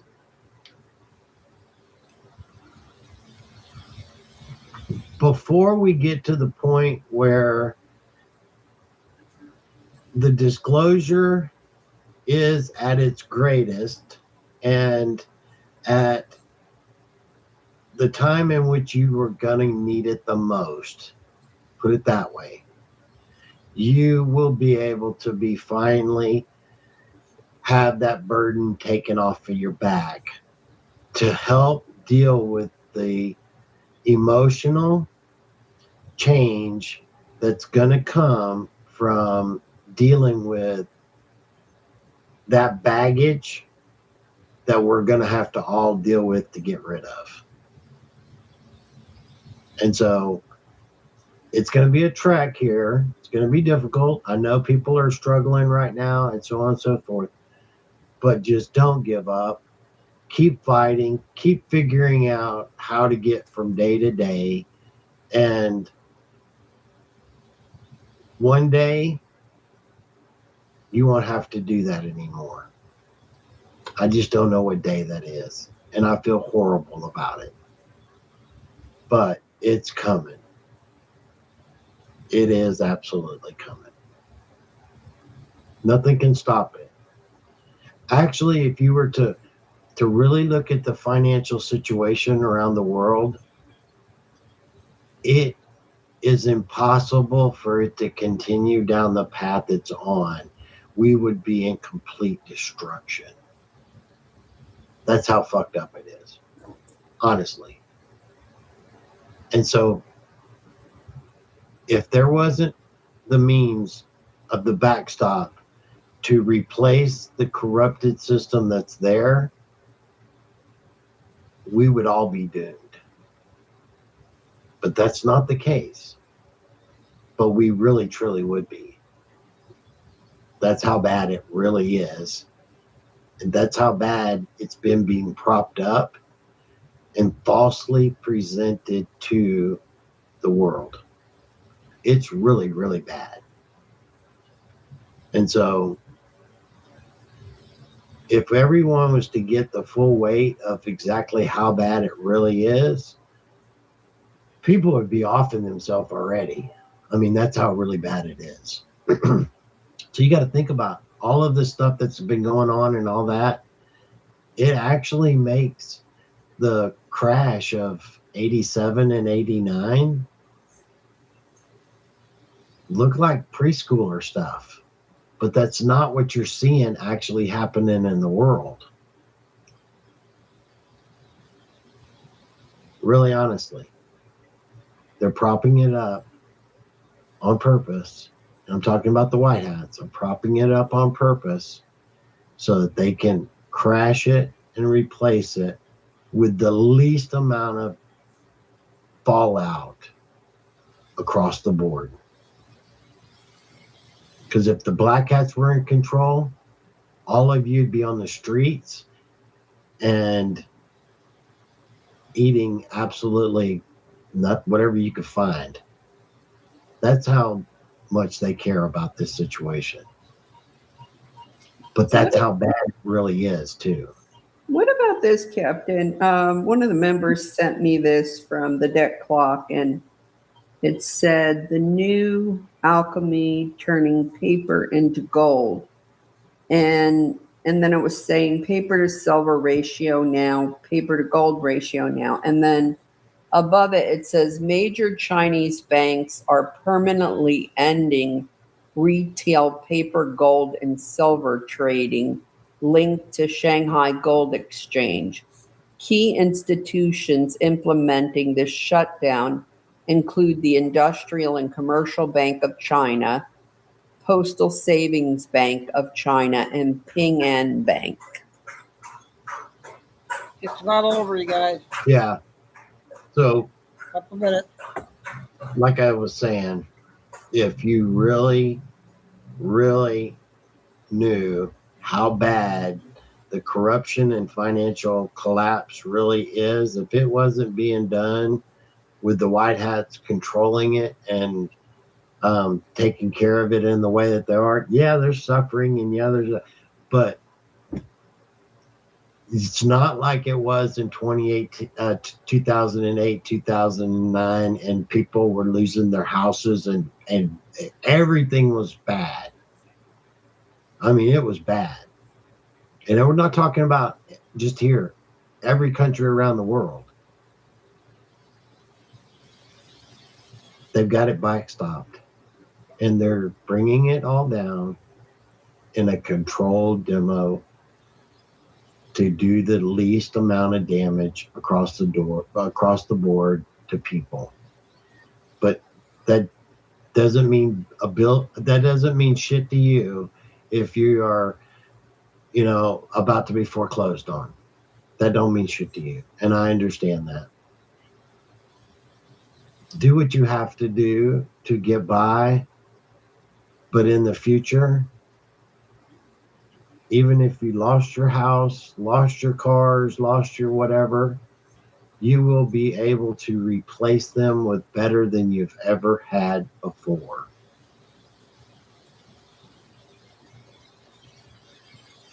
That is coming.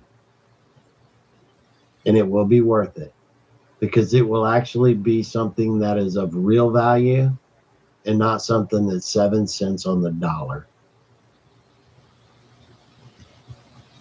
There's a big difference in buying power in that aspect. It's coming, and I feel for you all. I really do. I deal with my set of problems just like you guys are dealing with yours. But I'm going to get up every day and I'm going to give it my all. And I'm going to do it with the best attitude that I have. I'm doing it for you, doing it for my wife, and I'm doing it for my kids. So I love you guys. Oh, we did it. Wow, what a day. What a day. So, yeah, this next beginning of August, we'll see what happens.